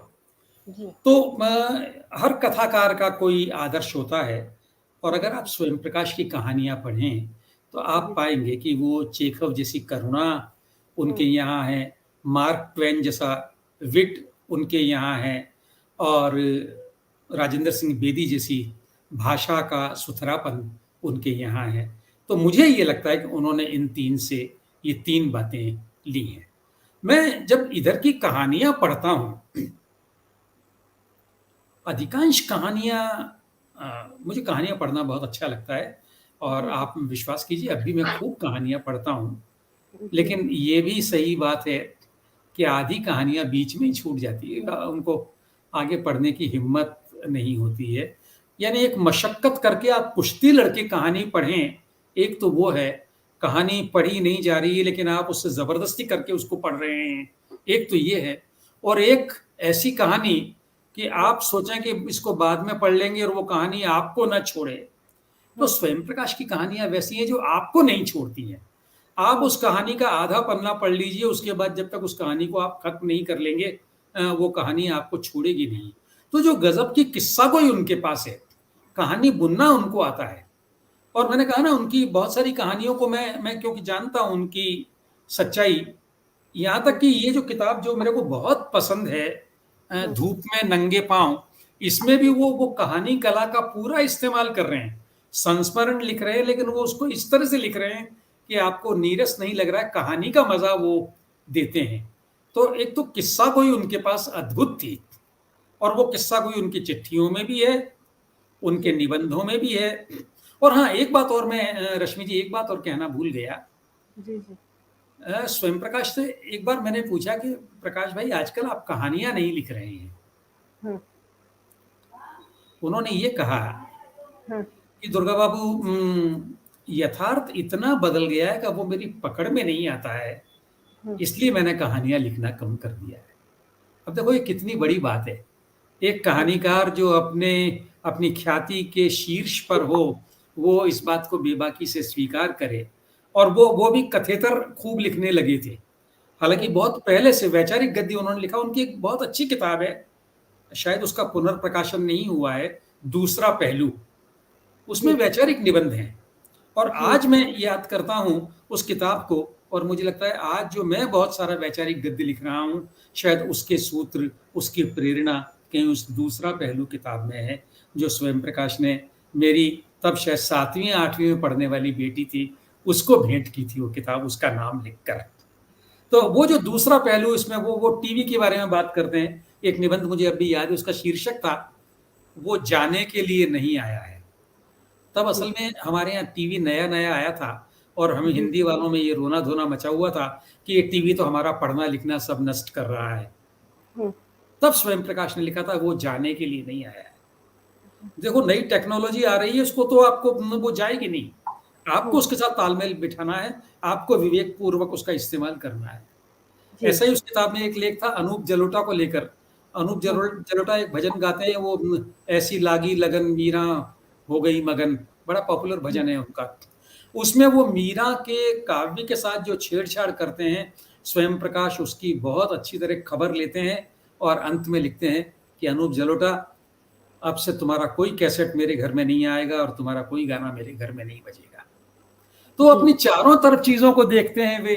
स्त्री के सवाल तो उनकी बहुत सारी कहानियों में उठते हैं। तो ये सब उनकी खास बातें हैं। जी। मैं पल्लव जी को जोड़ देती हूँ, थोड़े से संस्मरण और प्रश्न जी वो जी, सीधे अरे पूछते बिल्कुल। हैं। जी। फिर उसके बाद हरिमोहन सोना सर का सवाल भी है कि क्योंकि संपादन में कुछ बताए। जी जी नमस्ते। सबसे पहले तो आपको इस बढ़िया आयोजन के लिए मैं बधाई देता हूँ। और हालांकि जो स्वयं प्रकाश जी के पाठक हैं और जो अग्रवाल साहब को भी जानते हैं, उनको बहुत सारी बातें जो आज सुनने को मिली वो पहले से सुनी हुई भी लगती हैं।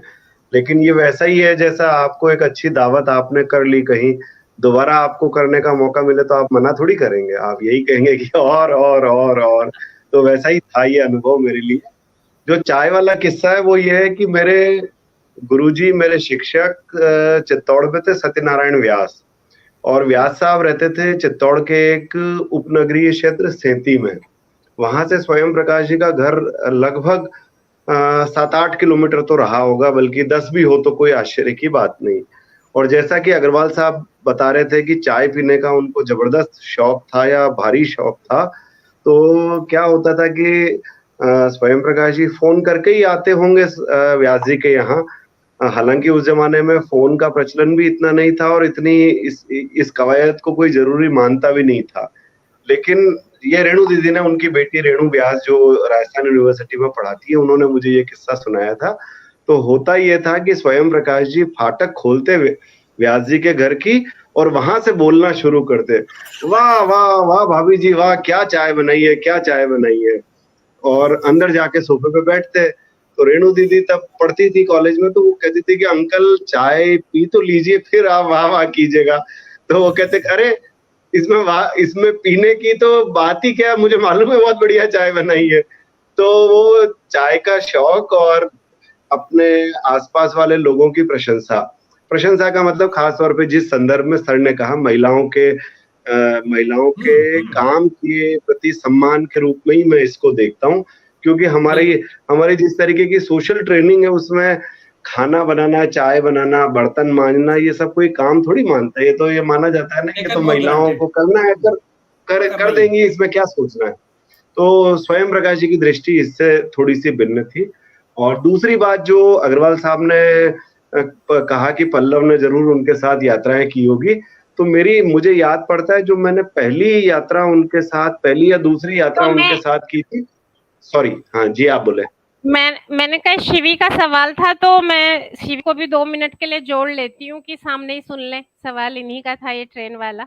जी जरूर जी जी जी जी जी नमस्ते।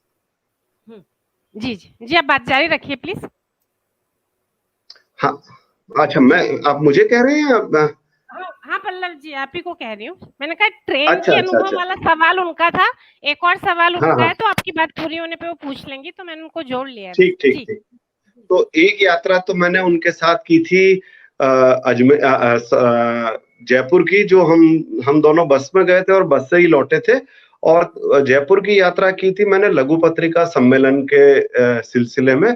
जयपुर में एक बहुत बड़ा लघु पत्रिका सम्मेलन, जहां तक मुझे याद पड़ता है 2001 में हुआ था, जयपुर प्रेस क्लब में ही हुआ था। और बहुत मुझे लगता है राजस्थान के सांस्कृतिक इतिहास का आखिरी बड़ा आयोजन वही रहा होगा। उसके बाद इतना बड़ा आयोजन कोई हुआ हो मेरी जानकारी में तो नहीं है। उसमें किशन पटनायक आए थे और इतने सारे लोग आए थे, शायद हिंदी का कोई ऐसा बड़ा लेखक नहीं था जो उस आयोजन में ना आया हो। तो उस आयोजन का किस्सा एक मजेदार ये है कि जब हम लौट रहे थे अजमेर के आसपास हमारी बस रुकी, तब मोबाइल तो आया नहीं था। ये चलन था कि आप बस जहां रुके वहां उतर के एसटीडी पीसीओ से अपने घर फोन कर लें। तो मैं अपने घर फोन करने के लिए चला गया, मैंने फोन किया। फोन करके जब मैं वापस आया तो मैंने देखा बस है ही नहीं, बस गायब है। मैं एकदम घबरा गया, बुरी तरह से घबरा गया। नजर दौड़ाई तो स्वयं प्रकाश जी भी नहीं दिखे। अब मैं इतना घबरा गया और इतना बदहवास हो गया कि अब मैं समझ नहीं पाया क्या करूं। मेरी बदहवासी को और तो कोई समझता नहीं था, या समझता न समझता ऑटो वालों ने तुरंत समझा।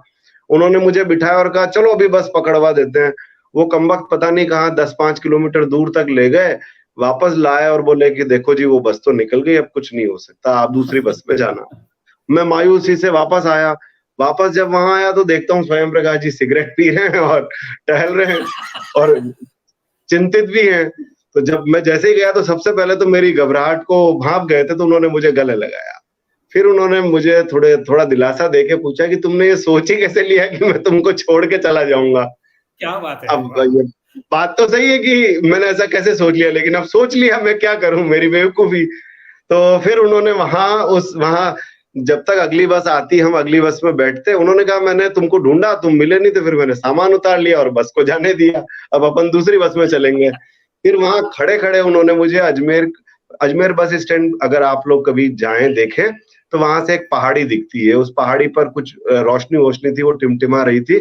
उसको देखते हुए वो अपने बचपन और जवानी की यादों में खो गए। उन्होंने मुझे वहां अपनी एक मशहूर कहानी जो सारिका में छपी थी, सर वो थी ना जिसमें दीपा सेन नाम की नायिका है, और उसके बर्थडे पर रमेश और स्वयं प्रकाश दोनों रमेश उपाध्याय और स्वयं प्रकाश दोनों जाते हैं।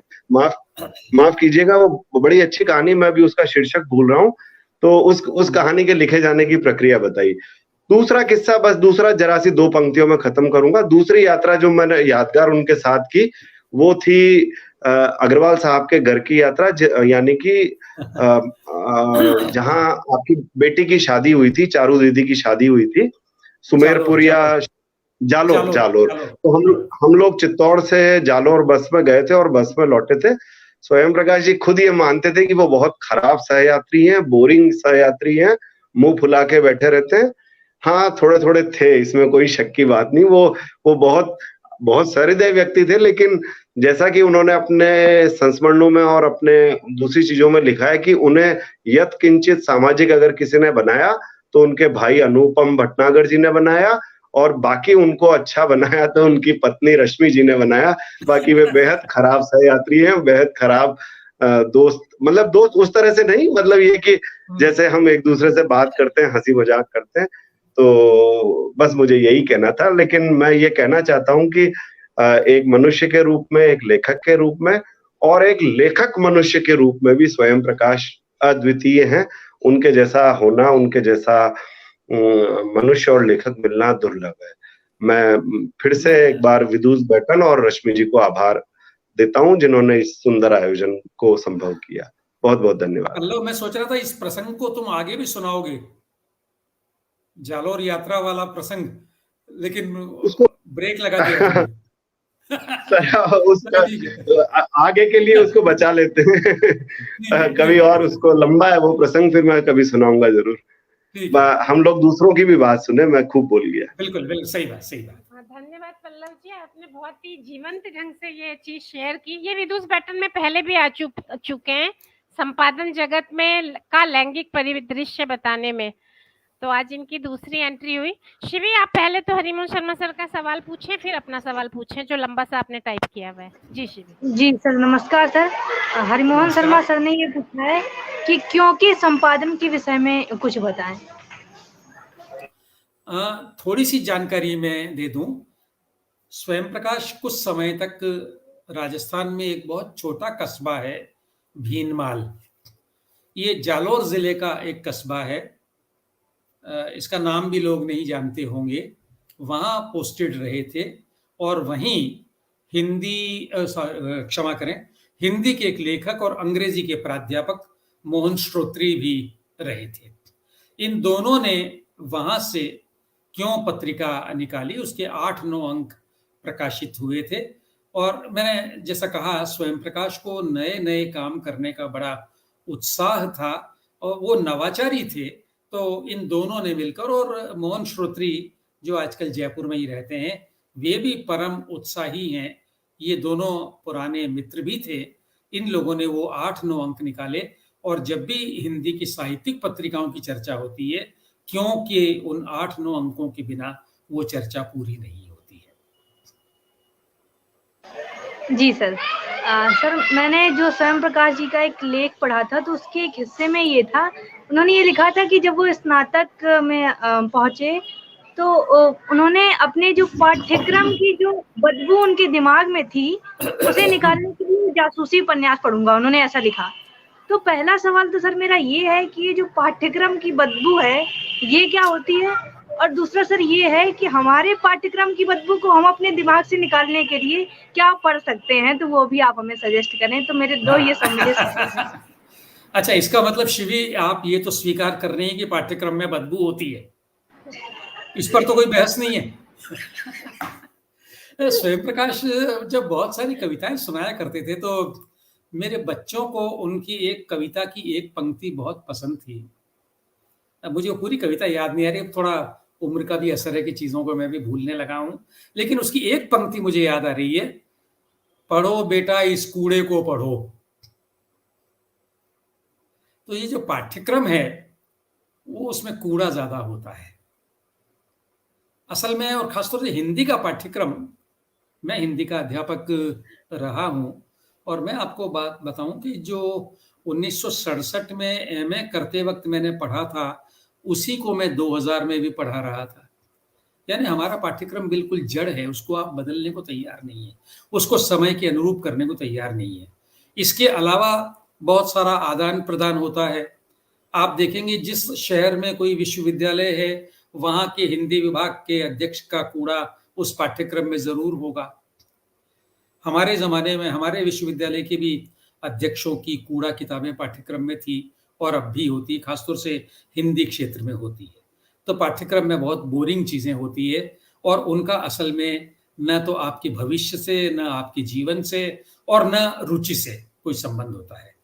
अगर कोई रुचि वाली चीज़ें पाठ्यक्रम में लाता है तो उसको आप अलग से धकिया कर बाहर निकाल देते हैं। अब इस ऊब से बचने के लिए आप क्या करें? तो स्वयं प्रकाश ये लिख रहे हैं कि मैं जासूसी उपन्यास पढ़ता था और मुझे लगता है जासूसी उपन्यास आपको रिफ्रेश करने का अच्छा तरीका तो है। जैसे आप मुंह साफ करते हैं ना, वो खाने के बाद आप पान सुपारी खा लेते हैं, मुंह का जायका बदल जाता है। तो ये जो पाठ्यक्रम की ऊब है उसे दूर करने के लिए जासूसी उपन्यास भी एक चीज़ है। और बहुत सारे लोग बहुत सारी चीज़ें पढ़ते हैं। अब ये जिसको आप पल्प फिक्शन कहते हैं, आप चेतन भगत और इस तरह के बहुत सारे लोग, और अपने यहाँ भी हिंदी में भी बहुत कुछ लिखा गया है। तो अपने जायका बदलने के लिए अगर कुछ आप पढ़ते हैं तो ये कोई पाप नहीं है। स्वयं प्रकाश मजाक में भी कह रहे हैं और गंभीरता में भी कह रहे हैं, दोनों तरह से कह रहे हैं। और वो तो पढ़ते थे हम लोग, क्योंकि लगभग हम उम्र हैं तो हम लोग सारी बातें करते थे जो आप बच्चों के सामने हम लोग नहीं कर सकते, लेकिन वो सारी बातें करते थे और हम लोग वो सब पढ़ते थे, देखते थे और अपने स्वाद को बदलते थे। लेकिन इसका मतलब ये नहीं है कि जो जरूरी चीजें हैं उनसे हम कटे रहते थे। स्वयं प्रकाश पाठ्यक्रम की जो योजना है उसकी सराहना भी करते थे। वो ये कहते थे कि अगर मैंने हिंदी में एमए नहीं किया होता तो इस पूरी जो साहित्य की परंपरा है उससे मैं परिचित नहीं हो पाता। अब अगर बताइए हिंदी का विद्यार्थी नहीं तो कोई जायसी को क्यों पढ़ेगा, क्यों कोई चंद बरदई को पढ़ेगा, क्यों कोई अमीर खुसरो को पढ़ेगा? आप सीधे सीधे आज के कवि को पढ़ेंगे जो आपको पसंद, दुष्यंत कुमार को पढ़ लेंगे, आप नीरज को पढ़ लेंगे, निराला को पढ़ लेंगे, आप वहां पीछे तक तो नहीं जाएंगे ना। आप भाषा विज्ञान क्यों पढ़ेंगे अगर आप बाकायदा किसी पाठ्यक्रम का हिस्सा नहीं है तो? लेकिन भाषा विज्ञान पढ़ते हैं तो आप ये समझते हैं कि शब्द कैसे बनते हैं, शब्द कैसे विकृत होते हैं। तो पाठ्यक्रम का अपना महत्व है, लेकिन पाठ्यक्रम में बहुत कुछ गड़बड़ भी है, उसे उन्होंने कूड़ा कहा है और उसकी बदबू कहा है। Thank you sir. वो ये जानना चाह रही हैं कि आप कुछ अच्छी किताबें सुझा दीजिए जो बदबू दूर करने के लिए वो पढ़ा करें। जी देखिए अभी ममता जी हमारे साथ जुड़ी हुई हैं। ममता जी की 2 किताबें आई है, इलाहाबाद वाली, जीते जी इलाहाबाद और रवि कथा। आप हाथ में लेंगे छोड़ नहीं पाएंगी। अनुराधा बेनीवाल की वो आजादी मेरा ब्रांड, मुझे लगता है लड़कियों को तो पढ़नी चाहिए। या साथ रह गए लोग, उसकी दूसरी किताब आई है। इतना सारा अच्छा और रोचक लिखा जा रहा है हिंदी में। तो आप कुछ, मैं कल मैंने एक किताब पढ़कर खत्म की है, हालांकि विषय बिल्कुल अलग है, अमेरिका 2020। एक कोई पत्रकार हैं अविनाश कल्ला, उन्होंने अमेरिका के जो ट्रंप वाला जो चुनाव था उसका पूरा वर्णन किया है। वे वहाँ गए, करीब 40 दिन रहे। तो इतना सब लिखा जा रहा है, आप कुछ भी पढ़ लीजिए जिसमें आपका मन लगे। कोई लिस्ट सजेस्ट नहीं कर सकता। और देखो सबकी अपनी अपनी रुचियां भी होती है, तो आपको जो रुचि इतना है, आप बस थोड़ा सा संपर्क में रहें और चीज़ों को देखें कि नया क्या लिखा जा रहा है, तो आपको अपनी मनपसंद बहुत सारी चीज़ें मिल जाएंगी। देखो जो मैं कहूँगा ज़रूरी थोड़ी वो आपको अच्छा लगी जाए। जी सर, आपका बहुत बहुत धन्यवाद सर कि आपने इतने अच्छे तरीके से वो पाठ्यक्रम की बदबू को भी समझाया, और ये भी कि हम क्या क्या पढ़ सकते हैं, बहुत सारा लिखा गया है, तो अपनी अपनी रुचि के अनुसार। बहुत बहुत धन्यवाद सर आपका। और पूरा ही वक्तव्य इस तरीके का रहा कि वो हमें एक तरीके से बांधे रहा, हम उससे हट नहीं पाए। आपने थैंक यू। हमारी भी अंधेरी गलियों में प्रकाश लाया। मैं पूछ रही थी कि आप स्वयं प्रकाश जी की भी 2-4 मतलब सारी ही अच्छी हैं, बट अगर हम तुरंत आज ही से चाहें कि हम आज ही ऑर्डर कर लेना चाहें, एक आध 2-3 किताबें हम ग्रुप रीडिंग में भी पढ़ना चाहते हैं और वैसे भी, हाँ। तो उनकी भी 2-3 हमें बेस्ट किताबें सुझा दें आज। तो आज से देखो, एक तो पल्लव ने इस तरह के बहुत सारे काम करवाए हैं जहाँ स्वयं प्रकाश की कहानियों के संकलन आए हैं। अब 2 संकलन तो इस वक्त ही मेरे हाथ में हैं। अभी देखिए धुंधला हो रहा है ये जी। स्वयं प्रकाश की चुनिंदा कहानियां दिख रहा है, हिमांशु पद्रज की जी, हिमांशु पंड्या जी का। जी पंड्या। जी इसी तरह ये कामेश्वर प्रसाद सिंह जो चौपाल के संपादक हैं, जी। अभी नहीं है, अभी आएगा। हाँ ठीक है जी। ये क्योंकि मैंने ब्लर कर रखा है इसलिए गड़बड़ कर रहा है। जी जी जी, समझ गए सर, दिख गया सर। हाँ। ये स्वयं प्रकाश श्रेष्ठ कहानियां, कामेश्वर प्रसाद सिंह। जी जी जी। लेकिन इन सबसे या ये नीलकांत का सफर उनका बड़ा प्रख्यात कहानी संग्रह है। जी जी। स्वयं प्रकाश का ही संग्रह है। लेकिन मैं अनुरोध ये करूंगा कि आप धूप में नंगे पांव जरूर पढ़ें। हाँ, वो ये उनका संस्मरण है। जी जी। नहीं दिख नहीं पा रहा है ये। मुझे हाँ दिख गया वैसे, पर मुझे लगता है नाम बताना काफी होगा क्योंकि वो तो धूप में नंगे पांव। ये देखिए, इस किताब को पढ़कर आप जैसे एक लेखक के ग्रीन रूम में जाते हैं, उसके दिमाग में आप घुसते हैं और वहां क्या चल रहा है, वो कैसे लेखक बन रहा है, ये आपको समझने का मौका मिलता है। तो मुझे लगता है किसी भी फिक्शन से भी ज्यादा एक लेखक की पृष्ठभूमि और उसके भीतर घुसकर जानना ये बहुत रोचक होगा। एक आध छोटे छोटे सवाल बस मैं करके फिर हम कार्यक्रम की तरफ अंत की तरफ बढ़ रहे हैं, क्योंकि इधर से तो हमें सवाल नहीं आ रहा है। जी जी जी। कल्पना गोयल जी भी लगातार टिप्पणियां दे रही हैं अच्छी अच्छी, वो कह रही है हम भी पढ़ेंगे इन किताबों को जो आपने सुझाया अभी।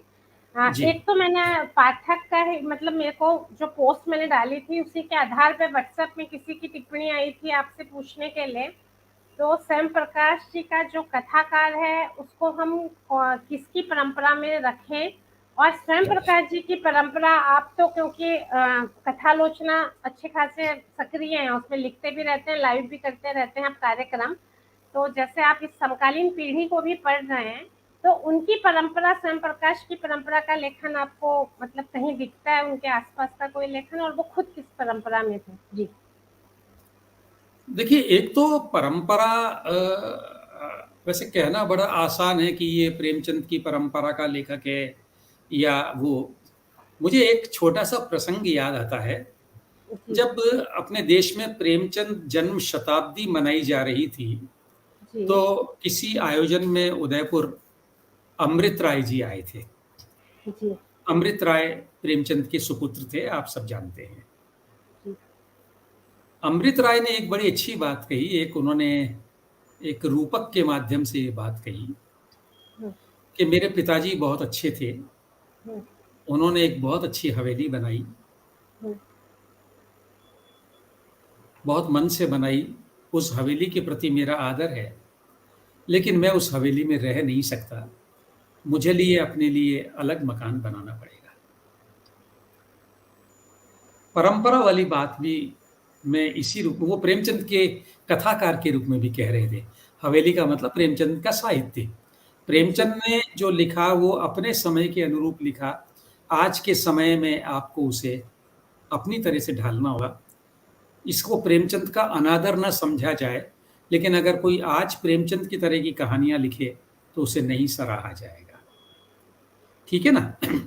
तो किसकी परंपरा में है, ये मुझे लगता है कि कोई बहुत अच्छा सवाल ही नहीं बनता है। मुझे लगता है हर लेखक अपनी परंपरा खुद बनाता है, और जब वो खुद बनाता है तो उसके बाद वाला लेखक भी अपनी परंपरा खुद ही बनाएगा। उससे आप क्यों वो लीक छोड़ तीन ही चले सिंह शायर सपूत, तो वो तो लीक छोड़कर चलता है ना, उस परंपरा का क्या।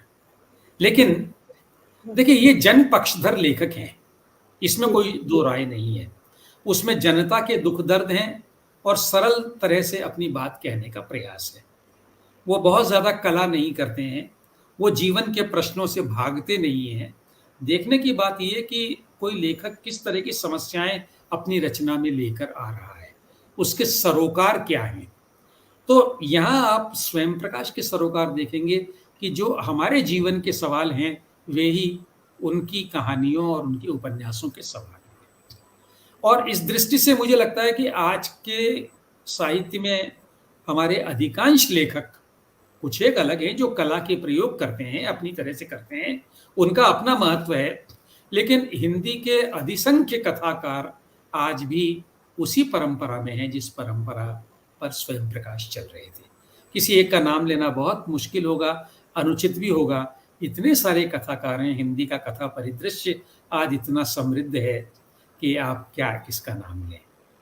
जी, तो धन्यवाद। एक छोटा-सा सवाल बस और कि मैं थोड़ा-सा चाह रही थी कि उनके सरोकारों पे बहुत बात हुई, उनका व्यक्तित्व पता चला, राजस्थान की जिन छोटी-छोटी जगहों पे वो रहे, किस तरीके से वो जिन जीवन की धड़कनों को, लोक को पूरा लेकर आए और वो सहजता की भी बहुत बात पता चली कि कितना सहज उनका वो था। मतलब इतनी सहजता से उनकी कहानियाँ आती थी कि यथार्थ भी रहता था, कहानीपन भी और किस्सा-गोई तो उनमें थी ही, लोक तत्व पूरी तरह से मौजूद था। थोड़ी-सी क्योंकि बहुत आयाम पे बात हो ही चुकी है, तो मुझे लगा थोड़ा-सा उनका एक वैचारिक आयाम ज़रा-सा और समझ के फिर अंत की तरफ बढ़ते हैं। तो मैं ये जानना चाह रही थी कि जैसे उन्होंने अपने संस्मरणों में कहा है कि जब वो पहले युवा थे, तो मुझे लगता है शायद हम सभी उनमें से आते हैं कि तो विवेकानंद से बहुत प्रभावित होते थे। उनकी उसमें जो पूरे लोक के लिए दिखता है, दबे कुचलों के लिए जो भावना दिखती है, उनका शब्द जोश भरते थे, एकदम यही हम भी अनुभव करते रहे हैं। फिर उसके बाद वो गांधी जी से बहुत प्रभावित हुए। फिर उसके बाद जो उनका वैचारिकता जिस तरफ मुड़ गई, वो ये प्रक्रिया आपके संस्मरणों में कहीं आई हो तो ये थोड़ा-सा हम उसका वैचारिक समझना चाहते हैं। वैचारिक उठान जो आपको दिखा हो। देखिए, ये एक बहुत स्वाभाविक रास्ता है रश्मि जी। हम जी। सबके साथ होता है और जैसे-जैसे हम उम्र के साथ परिपक्व होते जाते हैं, तो जी, जो हमें बहुत अच्छा लग रहा था, उसकी जी, दरारें, उसकी फाँकें हमको नज़र आने लगती है और हम उससे आगे बढ़ना चाहते हैं। आपने जो भी नाम लिए, वे हम सबको कभी न कभी प्रभावित करते रहे हैं। चाहे वो गांधी हों या विवेकानंद हों या कोई और हों। देखने की बात ये है कि आप अंत तक जाकर कहाँ ठहरते हैं। हुँ, स्वयं प्रकाश मार्क्सवाद पर जाकर रुकते हैं। हुँ। उसके मार्क्सवाद कुछ उन्हें अनुभव होंगे, हाँ, उसके कुछ अनुभव होंगे ना जीवंत जिसके बाद वो रास्ते में गए तो वो सुनना चाह रहे थे दरअसल। जी। नहीं, वो अनुभव इतने ज़्यादा है, वो उसके लिए मुझे लगता है धूप में नंगे पाँव आदर्श है। फिर एक लंबा विस्तार हो जाएगा, क्योंकि देखिए उन्होंने जीवन को बहुत नज़दीकी से और अपनी पूरी क्या कहें जिससे आपको घिन आ जाए, उस रूप में उन्होंने जीवन को देखा है। जब वो बॉम्बे में रहे हैं, तो वहाँ गरीबी का उन्होंने वीभत्सतम रूप देखा है। इन छोटे कस्बों में रहे हैं, तो उन्होंने जातिवाद भी देखा है, स्त्री के प्रति खराब व्यवहार भी उन्होंने देखा है और ये सब चीज़ें जब आदमी देख रहा है, उसी वक़्त उसको कोई एक विचार ऐसा मिलता है, जहाँ इन सब चीज़ों से जूझने की प्रक्रिया उसको नज़र आती है, तो वो सहज ही उसकी तरफ आकर्षित हो जाता है। मार्क्सवाद केवल एक पॉलिटिकल आइडियोलॉजी नहीं है, बल्कि एक पूरे समाज और जीवन को बदलने वाली विचारधारा है। तो वो अगर उनको मुकम्मल लगी है, तो वो जिन अनुभवों के रास्ते से चलकर वहाँ तक पहुँचे थे, उनको वहीं पहुँचना था। अगर वो किसी एक चीज़ को पकड़ कर रह जाते, तो शायद वो नहीं पहुँचते। लेकिन एक मन का खुलापन था और बहुत सारे अनुभव उन्होंने समेट लिए थे, इसलिए वे वहाँ तक पहुँच पाए। जी, धन्यवाद। तो माधव हांडा जी भी आपके बातचीत को बहुत रोचक बताते हुए बधाई दे रहे हैं। रश्मि भटनागर जी ने भी बोला कि बहुत अच्छा और रोचक आयोजन। आपकी उपस्थिति से भी ने कार्यक्रम को काफ़ी जीवंत और रोचक बनाया। मुझे ऐसे लगता है कि अभी मैं इन सब का धन्यवाद क्या कहूँ। मैं ये कह सकती हूँ कि ये जो बातचीत हमारी दो तरफा और इतनी जीवंत हो पाई, वास्तव में हम उस गर्माहट को महसूस कर सके जो धूप में नंगे पांव के संस्मरणों में, और जो दुर्गा प्रसाद जी हमें जो संस्मरण सुना रहे थे उनमें जो एक गर्माहट थी जिंदगी की, वो हम महसूस कर पाए आप सबकी उपस्थिति से, जो जो हमारे साथ लगातार जुड़े हुए हैं। तो मैं यही कहूंगी कि एक सार्थक परिचर्चा में आप सहभागी थे, तो धन्यवाद, एक दूसरे का क्या करें। और दुर्गा प्रसाद जी, आपने इतने अच्छे से, इतने मतलब इतना रोचक और जीवंत तरीके से बताया कि पता ही नहीं चला कि 1.5-2 घंटा कहाँ हो गया। आप कह रहे थे कि मैं 1 घंटा बोलूंगा तो लोग बोर हो जाएंगे, लेकिन अभी ऐसा लग रहा है कि आप बोलते जाएं और हम सुनते जाएं, और आपके पूरे वक्तव्य में और आपके जवाबों में हम उस बात को देख पाए जो स्वयं प्रकाश जी कहते हैं कि साहित्य जीवन का दर्पण नहीं होता। अगर दर्पण कहा जाएगा तो जिंदा दर्पण कहें, क्योंकि दर्पण, हाँ, क्योंकि दर्पण जो है सुंदर को भी सुंदर दिखाता है, कुरूप को कुरूप दिखाता है, अपनी तरफ से कोई रिएक्ट नहीं करता। पर वो कहते थे कि जो साहित्य होगा उसको अत्याचार को देख के रोष आएगा, कोई किसी चीज को देख के कौतूहल आएगा, सुंदर को देख के उसके चेहरे में चमक आएगी, कुरूप को देख के उसके चेहरे में एक नकार की भावना और प्रतिरोध की भावना आएगी। तो वो जो एक जिंदा दर्पण जिस साहित्य को मानते थे और उसको उसकी पूरी धड़कनों के साथ वो व्यक्ति को, जनता को, उसके जनजीवन को जिस तरीके से वो लेके आए, उस जीवंतता के, उस जिंदापन का कुछ कण, कुछ रेशे दुर्गा प्रसाद जी हमारे साथ लेके आए, और उस उजास के कुछ कण हमें भी ले पाए। इसके लिए हम उनका बहुत बहुत आभारी हैं। और ये समझ में आता है ना, क्योंकि दर्पण में रोशनी तो कांच उससे वही काम करेगी ना जिसके अंदर एक समावेश करने के लिए रिसेप्शन पावर होगी।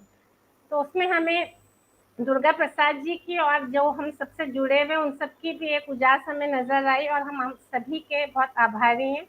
फिर हम तीसरे रविवार को शाम 4 बजे किसी युवा प्रतिभा से मिलेंगे, और फिर पहले रविवार को सितंबर को कोई नई उजास के साथ मिलेंगे। आप सबका बहुत बहुत धन्यवाद। नमस्कार दुर्गा प्रसाद। आपका धन्यवाद और सारे हमारे दर्शकों का बहुत बहुत आभार।